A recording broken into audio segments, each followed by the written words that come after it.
അപ്പോൾ നമുക്കിനി ഒരു തിരുവചന ഭാഗം വായിച്ചുകൊണ്ട് അതിൻ്റെ ഉള്ളടക്കത്തെ വിശദീകരിക്കാൻ പ്രാർത്ഥനാ പുരസ്സരം ഞാൻ ഇവിടെ നിൽക്കുന്നു. വളരെ പരിചിതമായ ഒരു വേദഭാഗം, വിശുദ്ധ യോഹന്നാൻ്റെ സുവിശേഷം 1-ാം അധ്യായം 14-ാമത് വചനം. Gospel of John chapter 1:40.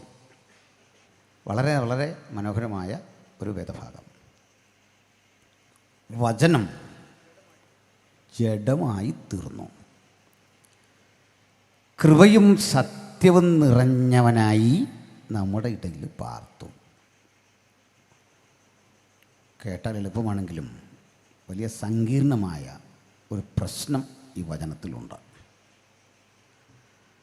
പരസ്പരം യോജിക്കാത്ത രണ്ട് പദങ്ങളാണ് കൃപയും സത്യവും. ഒരിക്കലും യോജിച്ചു പോവില്ല. സത്യത്തിൻ്റെ വിപരീത ദിശയിലെ ഫലമാണ് കൃപയ്ക്കുള്ളത്. അത് ഞാൻ ലളിതമായിട്ടൊന്ന് വിശദീകരിക്കാം. നിങ്ങൾ വേണ്ടത്ര യാത്രാരേഖകളില്ലാതെ, വാഹനത്തിന് വേണ്ട അനുബന്ധ രേഖകളില്ലാതെ ഈ വഴിയിലൂടെ പോകുന്നു. MVD പിടിക്കുന്നു. അവർ യാത്രാരേഖകളൊക്കെ ചോദിക്കുന്നു. വണ്ടിയുടെ RC ബുക്ക്, ഇൻഷുറൻസ്, ലൈസൻസ് ഇതൊക്കെ വേണം. പൊല്യൂഷൻ സർട്ടിഫിക്കറ്റ് ഒക്കെ വേണം. ഇതൊന്നുമില്ല. നിങ്ങൾ ശിക്ഷിക്കപ്പെടും. നിങ്ങൾ ശിക്ഷയ്ക്കർഹരാണ്, പക്ഷേ കൃത്യമായ ഒരു തുക നിങ്ങൾക്ക് അടയ്ക്കാനില്ല. ആകെ വിഷമിച്ചു. മാത്രമല്ല, യാത്രാരേഖകളില്ലാത്ത വണ്ടി CC ചെയ്യും, പോലീസ് സ്റ്റേഷനിൽ കൊണ്ടുപോകണം. വലിയ പ്രശ്നമാണ്. നിങ്ങൾ പറഞ്ഞതെല്ലാം അവർ കിട്ടും. അവർക്ക് കരുണയൊന്നും തോന്നില്ല. കാരണം അവർ ഇതുപോലെ 100 പേരെ ദിനം പ്രതി കാണുന്നതാണ്. നിങ്ങൾ എന്തെല്ലാം പറയും എന്നവർക്കറിയാം. ഇൻഷുറൻസ് ഇല്ലാത്ത ഒരാൾ എങ്ങനെയാണ് വരുന്നത്? കാരണം അവരുടെ വണ്ടിക്കും പലപ്പോഴും ഇൻഷുറൻസ് ഇല്ല. അതുകൊണ്ട് അവർക്കറിയാം ഇൻഷുറൻസ് ഇല്ലാത്തതുകൊണ്ട് ബുദ്ധിമുട്ടല്ലേ. ഇപ്പോൾ നാട്ടുകാരതൊക്കെ പിടിക്കുന്നുണ്ടോ? എങ്ങനെയാണ്? ഞാനിത് കുറേയൊക്കെ വിവരാവകാശം വെച്ച് ഈ ചെക്ക് ചെയ്യേണ്ട രീതികളൊക്കെ വാങ്ങിയ കുറേ പേപ്പേഴ്സ് എൻ്റെ പക്കലുണ്ട്. പോലീസൊക്കെ ഇങ്ങനെ കൈ കാണിച്ച് നമ്മളെ പിടിച്ച് നിർത്തിയിട്ട് ഹെൽമെറ്റ് ഉണ്ടോ, അങ്ങനെയുണ്ടോ, ഇങ്ങനെയുണ്ടോ എന്നൊക്കെ ചോദിക്കും. പക്ഷെ ഇവർ പാലിക്കേണ്ട കുറേ നിയമമുണ്ട്. ആവശ്യക്കാർക്ക് ഞാൻ ഓരോ കോപ്പി തരാം, വാങ്ങിക്കൊണ്ടേ പോകാവുള്ളൂ. അവർ ഈ ക്യാപ്പും ഒക്കെ വെച്ച് നിന്ന് വേണം നമ്മളോട് സംസാരിക്കാൻ. ഈ ഒരധികാര ചിഹ്നമൊക്കെ കാണണം. കാരണം നമ്മുടെ പണം കൊണ്ടാണ് ഇത് വാങ്ങുന്നത്. നമ്മുടെ നികുതി പണം കൊണ്ടാണ് സർക്കാർ ഇതൊക്കെ കൊടുത്തേക്കുന്നത്. ചൂടാന്ന് പറഞ്ഞിട്ടൊന്നും കാര്യമില്ല, ഇത് വെച്ചേ പറ്റൂ. അപ്പോൾ നിയമം ലംഘിച്ചാൽ ശിക്ഷയ്ക്ക് നമ്മൾ അർഹരാണ്. എന്നാൽ ഈ പോലീസ് ഓഫീസർക്കോ MVDക്കോ കരുണ തോന്നി പോകോ, ഇങ്ങനെ ചെയ്യില്ല കേട്ടോ, വാസ്തവത്തിൽ ഇങ്ങനെ വിടാൻ പറ്റില്ല. കാരണം അദ്ദേഹം നിയമം ലംഘിച്ചു കഴിഞ്ഞു. നിങ്ങളെ മോചിപ്പിക്കാനുള്ള അധികാരം പോലീസിനില്ല, ശിക്ഷിക്കാനുമില്ല. ശിക്ഷിക്കാനും രക്ഷിക്കാനും ഈ വിധത്തിൽ ഈ കാര്യത്തിൽ അധികാരമില്ല, MVDക്കുമില്ല. പിന്നെന്ത്? അവരുടെ അധികാരം എന്താ? നിങ്ങളുടെ കുറ്റകൃത്യം നിങ്ങളെ ബോധ്യപ്പെടുത്തി കോടതിക്ക് മുമ്പിൽ കൊണ്ട് ഹാജരാക്കണം. അപ്പോൾ അതിനാണ് നമ്മളൊരു ഒത്തുതീർപ്പിൻ്റെ അടിസ്ഥാനത്തിലാണ് പെട്ടെന്ന് ഈ പിഴയൊക്കെ അടച്ചു പോകുന്നത്. ഞാൻ പറയാം, എൻ്റെ എല്ലാം കറണ്ടാണ്, ഞാനിപ്പോൾ അടയ്ക്കാൻ തയ്യാറില്ല, കോർട്ടിലിട്ട് പോകട്ടെ, അത് നമ്മുടെ റൈറ്റാണ്. പക്ഷെ അവിടെ ചെന്ന് നമുക്കിത് പ്രൂവ് ചെയ്യാൻ പറ്റില്ല എങ്കിൽ ശിക്ഷിക്കപ്പെടും, ഉറപ്പാണ്. എന്തിന്? നിങ്ങളെ വെറുതെ വിടാൻ കോടതിക്കും അധികാരമില്ല, നിങ്ങൾ കുറ്റവാളിയെങ്കിൽ. വലിയ പ്രയാസമാണ്. എന്നാൽ കുറ്റമത്ര ഗൗരവമല്ലെങ്കിൽ ചിലതരം വിട്ടുവീഴ്ചകൾ ജഡ്ജിക്ക് ചെയ്യാം, മജിസ്ട്രേറ്റിനൊക്കെ ചെയ്യാം. ചില വിട്ടുവീഴ്ചകളാണ്. പക്ഷേ ആത്യന്തികമായി ചിന്തിച്ചാൽ നിങ്ങളുടെ അല്ലെങ്കിൽ എൻ്റെ കുറ്റകൃത്യത്തിന് ശിക്ഷ ഉറപ്പാണ്. നിങ്ങളെ വെറുതെ വിട്ടാൽ വരുന്ന പ്രശ്നം, കുറ്റകൃത്യം അവിടെ നിൽക്കും, പ്രായശ്ചിത്തമില്ല. കുറ്റത്തിനുള്ള പ്രായശ്ചിത്തമാണത്. ആർക്കും ആരെയും ശിക്ഷിക്കാതിരിക്കാൻ കഴിയില്ല, ശിക്ഷ ഉറപ്പാക്കുകയാണ്. ഇനിയല്ല, വെറുതെ വിട്ടുവന്നിരിക്കുക, അവിടെ ഒരു നഷ്ടമുണ്ട്. ആ നഷ്ടത്തിന് പ്രായച്ചിത്തമില്ലെങ്കിൽ സത്യസന്ധത എന്ന വാക്കിന് അർത്ഥം കിട്ടില്ല. നമുക്ക് മനസ്സിലായി കാണില്ല. ഒന്നുകൂടി പറഞ്ഞാൽ, നമ്മൾ ഒരു ഇഞ്ച് ഭൂമിക്ക് വേണ്ടി തർക്കിക്കുകയാണ്. ഇതെൻ്റെയാണ്, അപ്പുറത്തെ ആളുടെയാണ്. ബഹളം കെട്ട് നമ്മൾ ചെന്നതിൽ ഇടപെട്ടിട്ട് പറയുകയാണ്, ചേട്ടാ ഇപ്പോൾ ഈ ഒരു ഇഞ്ച് ഭൂമിക്ക് വേണ്ടി നമ്മൾ അടികൂടാതെ അതങ്ങ് കൊടുക്കുക. അപ്പോൾ നിങ്ങൾ കൊടുത്തു, മറ്റേ ആൾക്ക് സന്തോഷമായി. പക്ഷെ നിങ്ങൾക്ക് സത്യസന്ധമായി ഒരു നീതിയുടെ വിധി കിട്ടിയില്ല. മറ്റേ ആൾക്ക് സന്തോഷമാണ്. അയാൾക്ക് കിട്ടിയതെന്തോ അതാണ് കൃപ. ഔദാര്യമായി കിട്ടി, അർഹതപ്പെടാത്തത് കിട്ടി. മറ്റേയാൾക്കപ്പോൾ സത്യസന്ധമായ ഒരു വിധി കിട്ടാത്തത് കൊണ്ട് അയാൾക്ക് നഷ്ടം വന്നു. ലോകത്തിലെ എല്ലാ പരിഹാരവും ഇത്രയേ ഉള്ളൂ. ആ പോട്ടെ, സാരമില്ലെന്ന് വെക്കുക. അപ്പം നിങ്ങൾക്ക് നിങ്ങളുടെ സത്യത്തിന് പരിഗണനയില്ല. നിങ്ങൾ കൃപ കാട്ടി, പക്ഷെ സത്യം അപ്രസക്തമായി. നിങ്ങൾ സത്യസന്ധമായി ഇടപെട്ടു, അപ്പോൾ ഔദാര്യമില്ല, കാരുണ്യമില്ല. അലച്ചു നോക്ക്. ഒരു ഓട്ടോറിക്ഷക്കാരൻ കഠിനാധ്വാനം ചെയ്ത് ഒരല്പം പണം സംഭരിച്ച് വരും വഴിക്ക് യൂണിഫോം ഇല്ല. അദ്ദേഹം പറയാണ്, സാർ മരുന്ന് വാങ്ങാനാണ് സാർ, ഇത് വൈഫ് ഹോസ്പിറ്റലിൽ കിടക്കുക സാർ, ഇതൊക്കെ ഒന്ന് നോക്ക് സാർ, ഒരു കരുണ കാണിക്കണേ. കരുണ കാണിച്ചാൽ സത്യത്തിന് വിലയില്ല. സത്യത്തിന് വേണ്ടി നിന്നാൽ കാരുണ്യം എന്ന വാക്കിനർത്ഥമില്ല. ഇത് രണ്ടും ഒരേ വിഷയത്തിൽ ഒരേ സമയം ഒരുവന് പ്രാവർത്തികമാക്കാനാകുമോ? മനുഷ്യനായി പിറന്ന ഒരുത്തനും കഴിയില്ല. പക്ഷേ യോഹന്നാൻ ഒരുവനെ ചൂണ്ടിക്കാട്ടിയിട്ട് പറയുക, ഞാനേ ഒരുവനെ പരിചയപ്പെട്ടു. ആ വ്യക്തിത്വത്തിൽ ഒരേ സമയം കൃപയും സത്യവും പൂർണ്ണ അളവിൽ സംയോജിക്കപ്പെട്ടിരിക്കുന്നു. സത്യത്തിൻ്റെ പവിത്രതയ്ക്കൊരു കുറവും വരാതെ, കാരുണ്യത്തിൻ്റെ വിശാലതയ്ക്ക് ഒരപാകതയും വരാതെ, സത്യത്തെയും കൃപയെയും ഒരുപോലെ സമന്വയിക്കുന്ന ആ വ്യക്തിത്വത്തെ കണ്ടിട്ട് നമ്മൾ ചോദിക്കുക, അതെങ്ങനെ നിനക്ക് മനസ്സിലായി?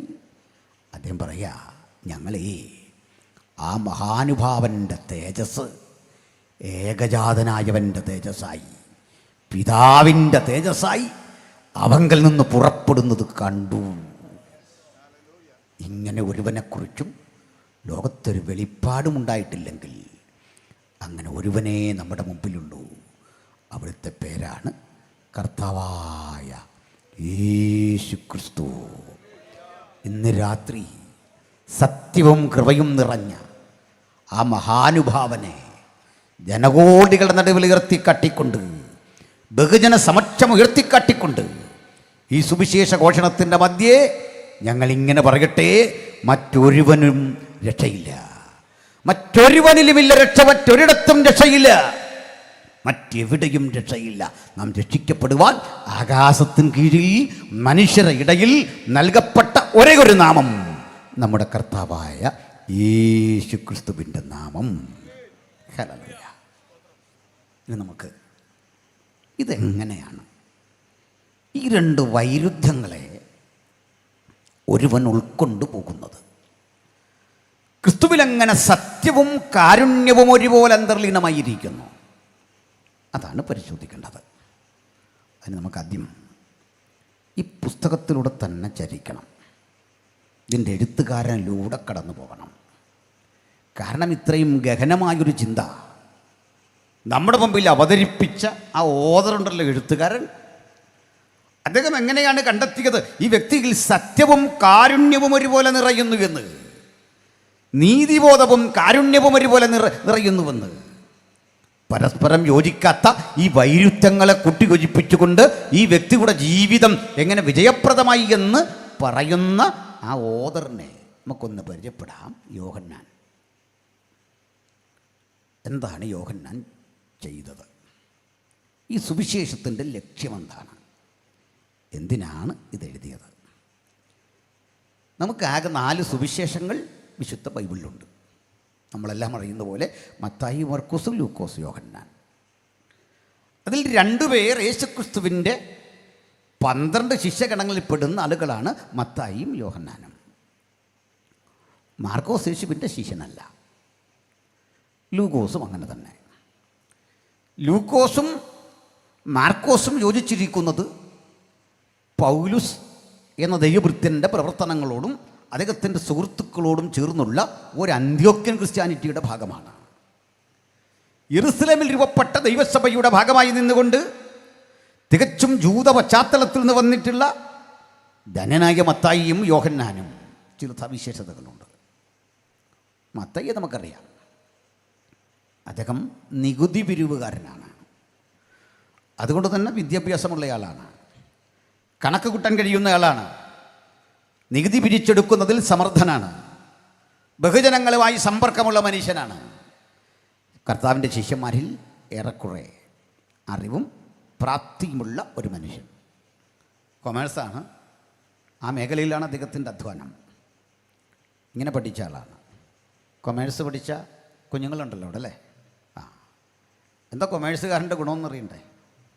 അവർ ജീവിതത്തിൽ ഒരിക്കലും ഒന്നിനോടും കൂട്ടുന്നില്ല, ഒന്നും കുറയ്ക്കുന്നില്ല, ഗുണിക്കുന്നില്ല, കുറയ്ക്കുന്നില്ല, ഹരിക്കുന്നില്ല, ഒരു പണിയുണ്ടില്ല. അവർ സ്വന്തമായിട്ടൊന്നും കൂട്ടുന്നില്ല, സ്വന്തമായിട്ടൊന്നും കുറയ്ക്കുന്നില്ല. പിന്നെ നമ്മളൊക്കെ ചെയ്തു വെച്ച ചിലവ് അത് അടുക്കി പിറക്കി നല്ല ഡീസൻ്റാക്കി വെക്കുന്നു. നമ്മളിങ്ങനെ ചിന്ന ഭിന്നമാക്കിയിട്ട ചിലവില്ലേ? ചായ കുടിച്ചത്, വണ്ടിക്ക് യാത്ര ചെയ്തത്, പെട്രോൾ അടിച്ചത്, മണൽ വാങ്ങിയത്, കട്ട വാങ്ങിയത്, സിമൻറ്റ് വാങ്ങിയത്, ഇതെല്ലാം അടുക്കും ചിറ്റോടെ റെഡിയാക്കി ഗവൺമെൻറ്റിനുള്ളത് അങ്ങോട്ട് ബാങ്കിൽ കൊടുക്കേണ്ട ഇതെല്ലാം കൃത്യമാക്കുന്ന ജോലിയാണ്. അതുകൊണ്ടാണ് എത്ര വർഷം കഴിഞ്ഞാലും ഈ അക്കൗണ്ടൻസിയിൽ കാര്യമായ അപ്ഡേഷൻ വരത്തില്ല. പഴയ അക്കൗണ്ടൻസിയാണ് ഇപ്പോഴും പഠിക്കുന്ന, മാറ്റം വരില്ല. അപാരമായൊരു കഴിവ് വേണം ഇങ്ങനെ അടുക്കും ചിറ്റോടും കൂടി ഈ സംവിധാനം ക്രമപ്പെടുത്താൻ. കണ്ടോ, കൊമേഴ്സ് എടുക്കാൻ ഇപ്പോൾ തോന്നില്ലേ? പ്ലസ് ടു പാസ്സായ കുഞ്ഞുങ്ങൾക്കൊക്കെ കൊമേഴ്സ് എടുക്കാൻ തോന്നുന്നുണ്ടോ? നല്ലത്. പക്ഷെ കൊമേഴ്സുകാർക്കൊരു പ്രശ്നമുണ്ട്. അവരുടെ ഭാഷാ പരിജ്ഞാനം വളരെ ദാരിദ്ര്യമാണ്. ഇംഗ്ലീഷിലും പോരാ, മലയാളവും പോരാ. മലയാളം പണ്ടേ വിട്ടു.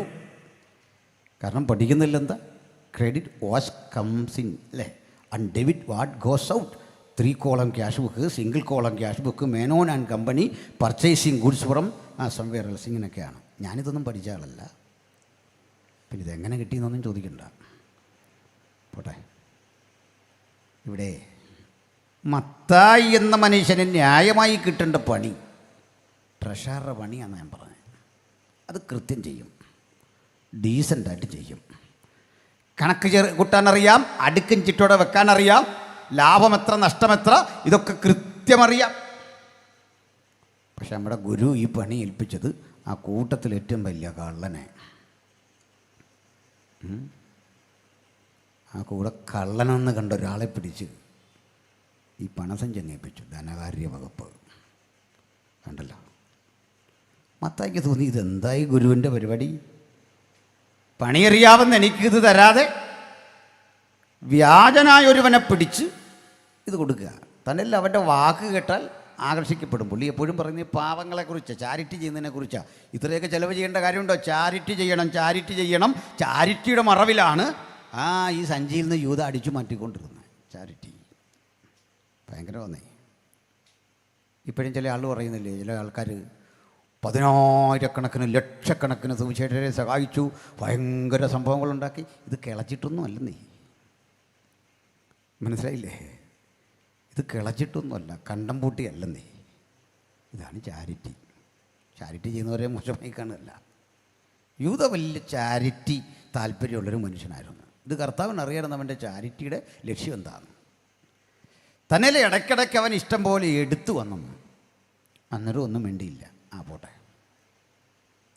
ഈ അടുത്ത കാലത്ത് ഈ ലോകസഞ്ചാരിയായ സന്തോഷ് ജോർജ് കുളങ്ങര പറഞ്ഞു, ഈ ഭൂമിയിൽ ദൈവം, അദ്ദേഹം പറഞ്ഞ പദമൊന്നും ഞാൻ ഉപയോഗിക്കുന്നില്ല, അതൊരു പുൽപ്പിറ്റ് എക്സസിന് ചേരാത്തോണ്ട് വിടുന്നു. ആ ദൈവം സ്വർഗത്തിൽ എന്ത് ചെയ്യാനാ? വീണ്ടും പറയാണ്, ദൈവം ഓരോ തെറ്റുകൾക്ക് തത്സമയം ശിക്ഷ കൊടുത്തിരുന്നെങ്കിൽ ഇത്രയും പ്രശ്നം വരില്ലെന്ന്. അദ്ദേഹത്തെ അഡ്വൈസറി ബോർഡിൽ എടുക്കേണ്ടതായിരുന്നു സ്വർഗത്തിൽ അല്ലേ? കാര്യങ്ങളൊക്കെ ഒന്ന് ഭംഗിയായിട്ട് പോകാനേ. പക്ഷേ ഇങ്ങനെ തത്സമയം ശിക്ഷ കിട്ടുന്ന രാജ്യങ്ങളുണ്ടെന്നേ. തെറ്റ് ചെയ്യുന്നവനെ കല്ലെറിഞ്ഞു കൊല്ലുന്ന, മയക്കമരുന്ന് ഉപയോഗിച്ചാൽ അപ്പോഴേ പിടിച്ച് ആജീവനാന്തം ജയിലിലിടുന്ന, മോഷ്ടിച്ചവൻ്റെ കയ്യെറുക്കുന്ന രാജ്യമുണ്ട്. പക്ഷെ ലോകത്തിലേറ്റവും വലിയ അധോലോകത, ഒരു കുറ്റവാളിക്കും കൃത്യശിക്ഷ കിട്ടിയാൽ പോലും പാപത്തിൻ്റെ ശക്തി വർദ്ധിച്ചുകൊണ്ടിരിക്കും. അതാ അതിൻ്റെ കാരണം. നമുക്കത് വിടാം. മത്തായിക്ക് കൊടുത്ത പണി എന്താണെന്നറിയണ്ടേ? അറിയാൻ പാടില്ലാത്തൊരു ജോലി. അതെന്താ? സുവിശേഷം എഴുതിക്കോളാൻ. മത്തായിക്ക് വേണമെങ്കിൽ പറയാം, സാഹിത്യം ഇല്ല, പിന്നെ ഭാഷാ പരിജ്ഞാനം ഇല്ല വേണ്ട പോലെ. ഭാഷയിൽ ഈ പദങ്ങൾ തക്ക സമയത്ത് കിട്ടൂലെന്നേ. വേണ്ട വിധത്തിൽ ഇത് എഴുതാൻ വേണ്ട പ്രാപ്തി എനിക്കില്ല. എൻ്റെ ജാഗ്രതയൊക്കെ മറ്റൊരു ലോകത്താ, എൻ്റെ പരിശീലനമൊക്കെ മറ്റൊരു ലോകത്താ. എന്നെക്കൊണ്ട് ഇത് സാധിക്കില്ല. സർഗാത്മകമായൊരു ബോധം വേണ്ടേ? എന്നെക്കൊണ്ടിത് പറ്റില്ല. ഈ പറ്റാത്ത പണിക്ക് പോയി കഴിഞ്ഞാൽ വലിയ പ്രയാസമാണ്. ഞാൻ അടുത്ത കാലത്തൊരു ചർച്ച് ലീഡറുടെ ആ വാഴിക്കൽ ചടങ്ങിൽ പങ്കെടുത്തു. വാഴിക്കലോ എന്താ ഇതിന് പറയുന്നറിയില്ല. നമ്മൾ വാഴിച്ചിട്ട് ഊരും, ബാക്കി പുറകെ വരുമ്പോൾ വീഴിച്ച് ചൂരും. അത് വേറൊരു കാര്യം. എൻ്റെ വാഴിക്കൽ ചടങ്ങിന് പോയപ്പോൾ ഒരു കാര്യം പറഞ്ഞു, സാറ് വേറെ ഉപകാരമൊന്നും ചെയ്തില്ലെങ്കിലും പാട്ടെഴുതരുത് ദയവ് ചെയ്ത്. കാരണം ഇപ്പോൾ ഈ ചർച്ച് ലീഡേഴ്സിൻ്റെ ഒരു പരിപാടിയാണ് പാട്ടെഴുതുക. അവിടെ വരുന്നവർക്ക് പാടാതിരിക്കാൻ പറ്റുമോ? ഇതൊന്നും കൊള്ളത്തില്ലെങ്കിലും പാടിയേ പറ്റൂ. നമ്മുടെയൊക്കെ ഓരോ ഗതികേടേ. ഞാൻ പറഞ്ഞു, ഈ ക്രൈസ്തവ സഭയ്ക്ക് അങ്ങേക്കൊണ്ട് ചെയ്യാവുന്ന ഏറ്റവും വലിയ സംഭാവന ഒരു പാട്ടും എഴുതരുത്. ഉള്ള പാട്ടൊക്കെ നമുക്ക് പാടിയാൽ മതി. പുതുതായിട്ട് എഴുതി ഒരു ദ്രോഹം ചെയ്യരുതെന്ന് പറഞ്ഞു. മത്തായി അറിയാൻ വയ്യാത്ത പണി ചെയ്ത് എവിടെ പോയി നിൽക്കും? പറ്റുമോ? പാട്ടെഴുതുന്നവരെ കുറ്റം പറഞ്ഞല്ല. അപ്പോൾ നല്ല പാട്ടൊക്കെ എഴുതി നമ്മുടെ സഹോദരന്മാർ പാടുന്ന കേട്ടോ, വലിയ സന്തോഷം. ദൈവം അനുഗ്രഹിക്കട്ടെ. അപ്പോൾ മത്തായിക്ക് അറിയാൻ പാടില്ലാത്തൊരു പണി ദൈവം കൊടുത്തു, എന്നെപ്പറ്റി എഴുതിക്കോളാൻ. അന്ന് മുതൽ ജാഗ്രതയാണ്. രാത്രി മുഴുവൻ ഇരുന്ന് വായിക്കണം. യെശയ്യ, ഇരമ്യ, എസെക്കിയേലൊക്കെ വായിക്കണം. യേശു അതുവഴി പോകുമ്പോൾ യെശയ്യാവിലെ ഒരു വാക്യമെടുത്തിട്ട് പറയും, ഇരുളിലിരുന്ന ജനം വലിയൊരു വെളിച്ചം കണ്ടു എന്നെഴുതിയ തിരുവെഴുത്ത് നിവൃത്തിയാകാൻ സംഗതി വന്നു. എന്ത് ജാഗ്രത വേണം! മത്തായിക്ക് അന്ന് മനസ്സിലായി, എൻ്റെ കഴിവല്ല, എൻ്റെ നിയോഗത്തിൻ്റെ ആധാരം അവിടുത്തെ കൃപയാണ്. രാത്രി ഇരിക്കും നമുക്കെല്ലാം ചിന്തിക്കാം, എൻ്റെ കഴിവല്ല, നിൻ്റെ കൃപയാണ്. കൃപയൊന്നു മാത്രമാണ് സുവിശേഷത്തിൻ്റെ വ്യാപ്തിക്കാധാരം. അത് സമ്പത്തിൻ്റെ വേലയല്ല, അത് പണപരമായ ആ ബാഹുല്യത്തിൻ്റെ വേലയല്ല എന്ന് സമകാലിക സംഭവങ്ങൾ തെളിയിക്കുന്നു. മറിച്ച് കൃപയാണ് അതിൻ്റെ ആധാരം. മത്തായി അതുകൊണ്ട് ഭംഗിയുള്ളൊരു സുവിശേഷം എഴുതി. എങ്കിലും അക്കൗണ്ടൻസിയുടെ ആ സ്വഭാവം അതിൽ തെളിഞ്ഞു വന്നു കേട്ടോ. അതായത് 1-ാം അധ്യായമൊക്കെ നോക്കിയാൽ അബ്രഹാം ഇസഹാക്കിനെ ഏൽപ്പിച്ചു, ഇസഹാക്ക് യാക്കോബിനെ ഏൽപ്പിച്ചു, യാക്കോബ്, നമ്മൾ മടുത്തു പോകും. പക്ഷേ ചാർട്ടേഡ് അക്കൗണ്ടിനെ മടുക്കാൻ പറ്റുമോ? ഈ അക്ഷരങ്ങളുടെ പിടിക്കകത്ത് കിടക്കുക എന്ന് പറഞ്ഞ ഈ സംഭവങ്ങൾ അടുക്കും ചിട്ടയോടെ അങ്ങോട്ട് എഴുതി. നമുക്കിതുപോലൊരു ലൂക്കോസിനെ കിട്ടി. ആൾ ഡോക്ടറാണ്. ഡോക്ടർമാർക്ക് പ്രത്യേകതയുണ്ട്, അതിസൂക്ഷ്മമായി കാര്യങ്ങളെ വിലയിരുത്തും. നമുക്ക് നമ്മുടെ ചിന്തക്കനുസരിച്ചല്ല ഡോക്ടർ മരുന്ന് കുറിക്കുന്നത്. പണ്ട് ഒരമ്മച്ചി ഡോക്ടറെ അടുത്ത് ചെന്നു, അസുഖമെല്ലാം പറഞ്ഞു. ഡോക്ടർ ഒരു കുറിപ്പടിച്ചിട്ട് പറഞ്ഞു, ഇത് കൊണ്ടുപോയി ഒരു 3 നേരം കഴിക്കാൻ പറഞ്ഞു. അമ്മച്ചി ആ പേപ്പർ കൊണ്ട് കഴിച്ചു, രോഗവും മാറി. ആ പേപ്പർ കൊണ്ട് കീറി 3 തവണ കഴിച്ചു. ഇതുകൊണ്ട് കഴിക്കാൻ പറഞ്ഞു, മേടിച്ച് കഴിക്കാൻ പറഞ്ഞു. ചിലർക്ക് എങ്ങനെയാണ്, ഡോക്ടർ അതൊന്ന് തൊടണം, നോക്കണം, ഈ സ്റ്റെതസ്കോപ്പ്. ഇത് പണി പഠിച്ച് ഡോക്ടർക്ക് അത്രയൊന്നും വേണ്ടെന്നേ. അയാൾ അടിമുടിക്കും നോക്കിയിട്ട് പറയും, പൊക്കോ, ഇത്രേ ഉള്ളൂ സംഭവം. അതാ പണി പഠിച്ചവൻ്റെ പ്രത്യേകത. ഈ പണി പഠിക്കാത്തവനാ പിന്നെ അത് കൊണ്ടോ ഇത് കൊണ്ടോ അപ്പുറത്തെ കൊണ്ടോ ഇപ്പുറത്തെ. പണി പഠിച്ചവന് ഒറ്റ നോട്ടത്തിൽ ആളിനെ കാണും, മനസ്സിലാകും പ്രശ്നം എവിടെയാ. അതുകൊണ്ടാണ് ലൂക്കോസ് എഴുതുമ്പോഴൊക്കെ നമ്മൾ കാണാത്തൊരു കാഴ്ച. സുഖമില്ലാത്തൊരുത്തനെ കണ്ടിട്ട് പറയാ, അമ്മയുടെ ഗർഭാശയം മുതൽ മുടന്തനായ ഒരുവൻ അവിടെ ഉണ്ടായിരുന്നു. നമ്മൾ നോക്കിയാൽ പറയും, ഞാൻ കാണുന്ന കാലം പോലെ ആളിന് സുഖമില്ല. ഡോക്ടർ നോക്കിയാൽ പറയാം, അല്ലെന്നേ ഗർഭാശയം മുതലേ അവൻ്റെ അവസ്ഥ ഇതാണ്. അത് ലൂക്കോസ് സുവിശേഷം എഴുതിയാലുള്ള സവിശേഷത. ലൂക്കോസ് നെമ്പിടാം. ഇനി മാർക്കോസാണ്. നല്ല സമ്പന്ന കുടുംബത്തിൽ ജനിച്ചൊരു ചങ്ങാതി, നല്ല ക്യാഷുള്ള വീട്ടിലെ പയ്യനാണ്. കാരണം മുന്നറിയിപ്പില്ലാതെ ഒരു 100-150 പേർക്ക് ആഹാരം കൊടുക്കണേ അതിന് സൗകര്യമുള്ള വീടാണെന്ന് മാർക്കോസിൻ്റെ വീട്. മാളിക മുറിയൊക്കെ ഉള്ള വീടായിരുന്നു. അങ്ങനെയാണ്. പക്ഷേ സുവിശേഷ വേലയ്ക്ക് വേണ്ടി ഇറങ്ങി ജീവിതാനുഭവങ്ങൾ കൊണ്ട് അദ്ദേഹം തീരുമാനിച്ചു, ഞാനൊരു ദാസനെ പോലെ പ്രവർത്തിക്കും. കോടീശ്വരൻ താഴേക്ക് ഇറങ്ങി വന്ന അനുഭവമാണ് മാർക്കോസിൻ്റെ. അതുകൊണ്ട് ആ മാർക്കോസ് തൻ്റെ സുവിശേഷത്തിൽ എഴുതുന്ന ഇടത്തെല്ലാം യജമാനനും ദാസനും ആ കഥാപാത്രങ്ങൾ. ശ്രദ്ധിച്ചതെല്ലാം അങ്ങോട്ടാണ്. ഇനിയാണ് നമ്മുടെ പ്രധാന കഥാപാത്രം യോഹന്നാൻ. ഈ പറഞ്ഞ 3 പേരുടെയും പശ്ചാത്തലമില്ല. ഈ 3 പേരിൽ എല്ലാം കൊണ്ടും നിലവാരം കൊണ്ട് താഴെ ജീവിക്കുന്ന ഒരു പാവം മനുഷ്യൻ. മറ്റൊരർത്ഥത്തിൽ പറഞ്ഞാൽ ബേത്സയിദ കടൽക്കരയിൽ ജീവിച്ച് ആ കടൽ കൊണ്ട് ഉപജീവനം കഴിക്കുന്ന ഒരു സാധുവായ മനുഷ്യൻ. മത്സ്യബന്ധനം അറിയാം, വലയും പടകും നന്നാക്കാൻ അറിയാം, മീൻ കൊണ്ട് വിൽക്കാൻ അറിയാം, മീനുകളുടെ പേരറിയാം, മത്സ്യം എവിടെയൊക്കെ ഉണ്ടെന്നറിയാം. അതിനപ്പുറത്ത് അറിവൊന്നുമില്ല. പക്ഷേ അറിവ് വലുതാണ്. കാരണം സമുദ്രം വലിയൊരു ആവാസ വ്യവസ്ഥയാണ്. നമ്മളാരും കാണാത്ത ചതിക്കുഴികളുടെ ലോകമാണ്. നമ്മളാരും കണ്ടിട്ടില്ലാത്ത വ്യത്യസ്ത അനുഭവങ്ങളുടെ ലോകമാണ്. വലിയൊരു സത്യസന്ധതയോടു കൂടി ലോകമാണത്. അതിന് കാരണങ്ങളുണ്ട്, ഞാൻ പിന്നാലെ വിശദീകരിക്കാം ആവശ്യമെങ്കിൽ. പഠിപ്പില്ല, തീരെ പഠിപ്പില്ലെന്ന് പറഞ്ഞാൽ പോരാ. അത്യാവശ്യം ആ കൂലി വാങ്ങാൻ കൊടുക്കാൻ അതൊക്കെ പറയാനുള്ള അറിവ് ജീവിതാനുഭവങ്ങളിൽ നിന്ന് അദ്ദേഹത്തിനുണ്ട്. അത്യാവശ്യം കമ്മ്യൂണിക്കേറ്റ് ചെയ്യാൻ വേണ്ട ഭാഷയുണ്ട്. പണ്ഡിതനല്ല.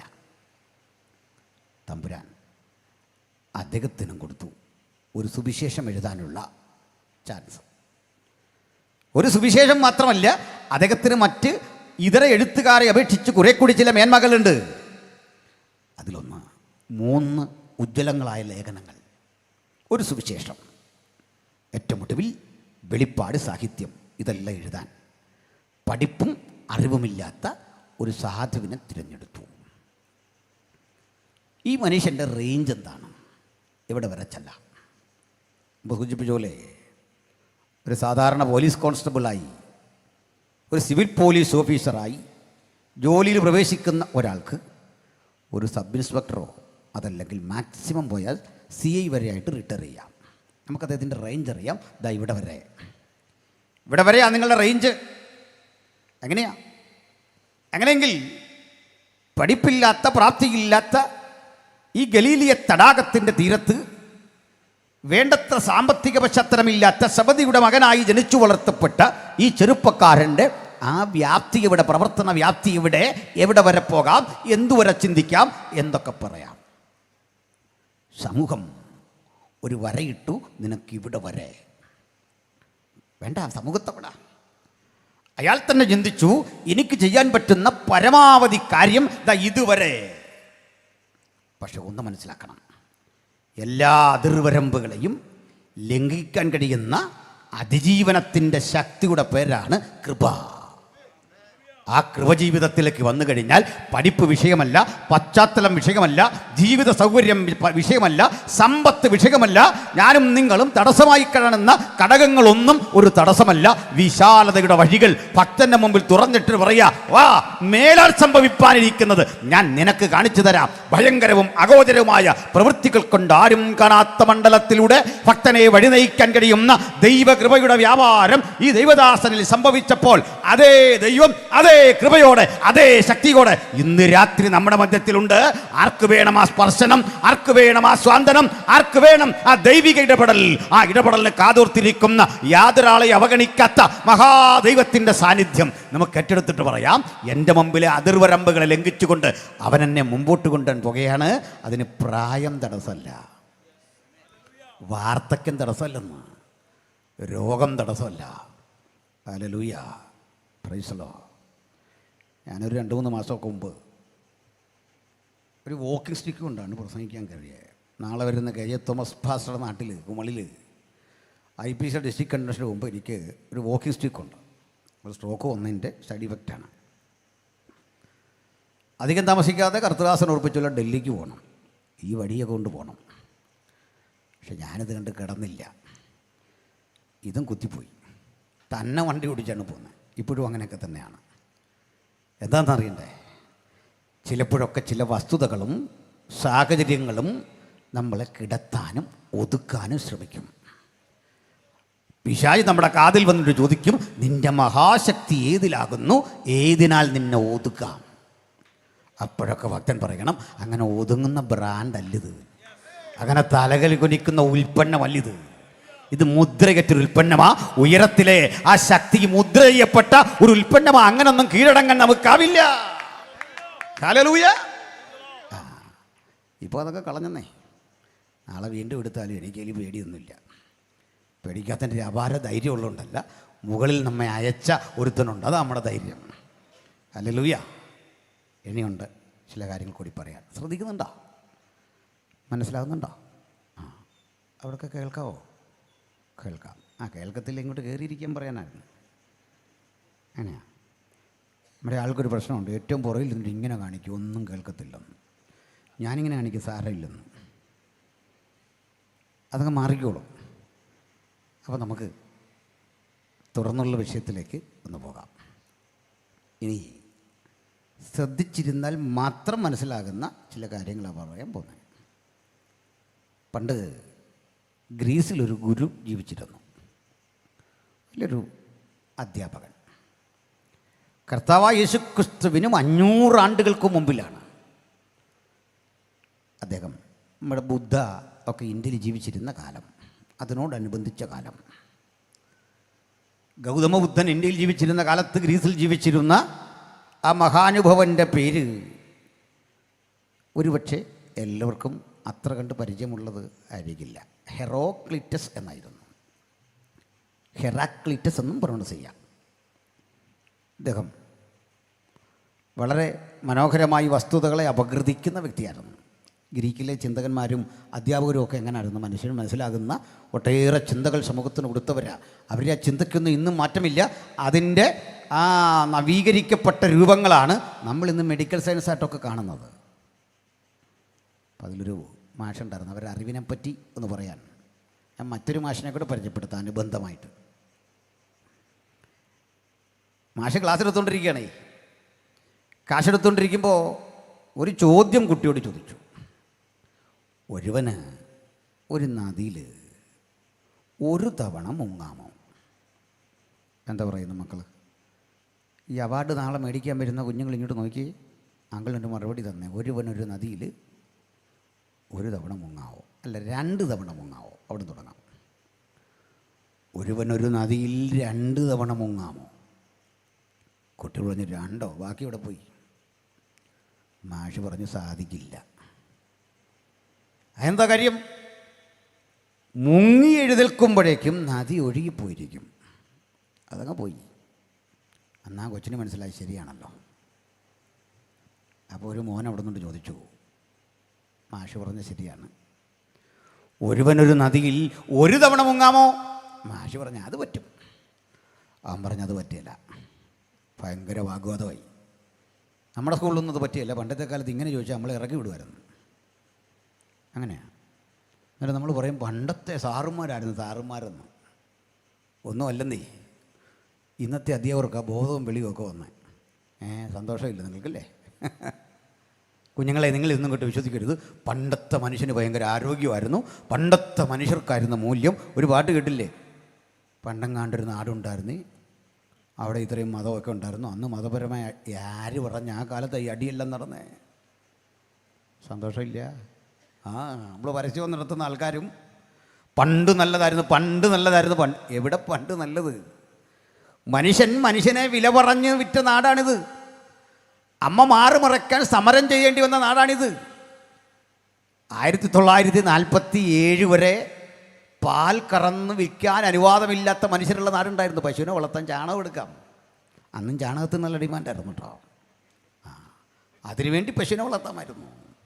അതിന് മാറ്റമൊന്നുമില്ല. അത്തരമൊരു നാട്ടിൽ നിന്നുകൊണ്ട് പറയുക പണ്ട് നല്ലതായിരുന്നു, പണ്ട് നല്ലതായിരുന്നു. പരസ്യവും നടത്തുന്ന പാസ്റ്റർമാരും പറയുക പണ്ടായിരുന്നു നല്ലതെന്ന്. അല്ലെന്നേ,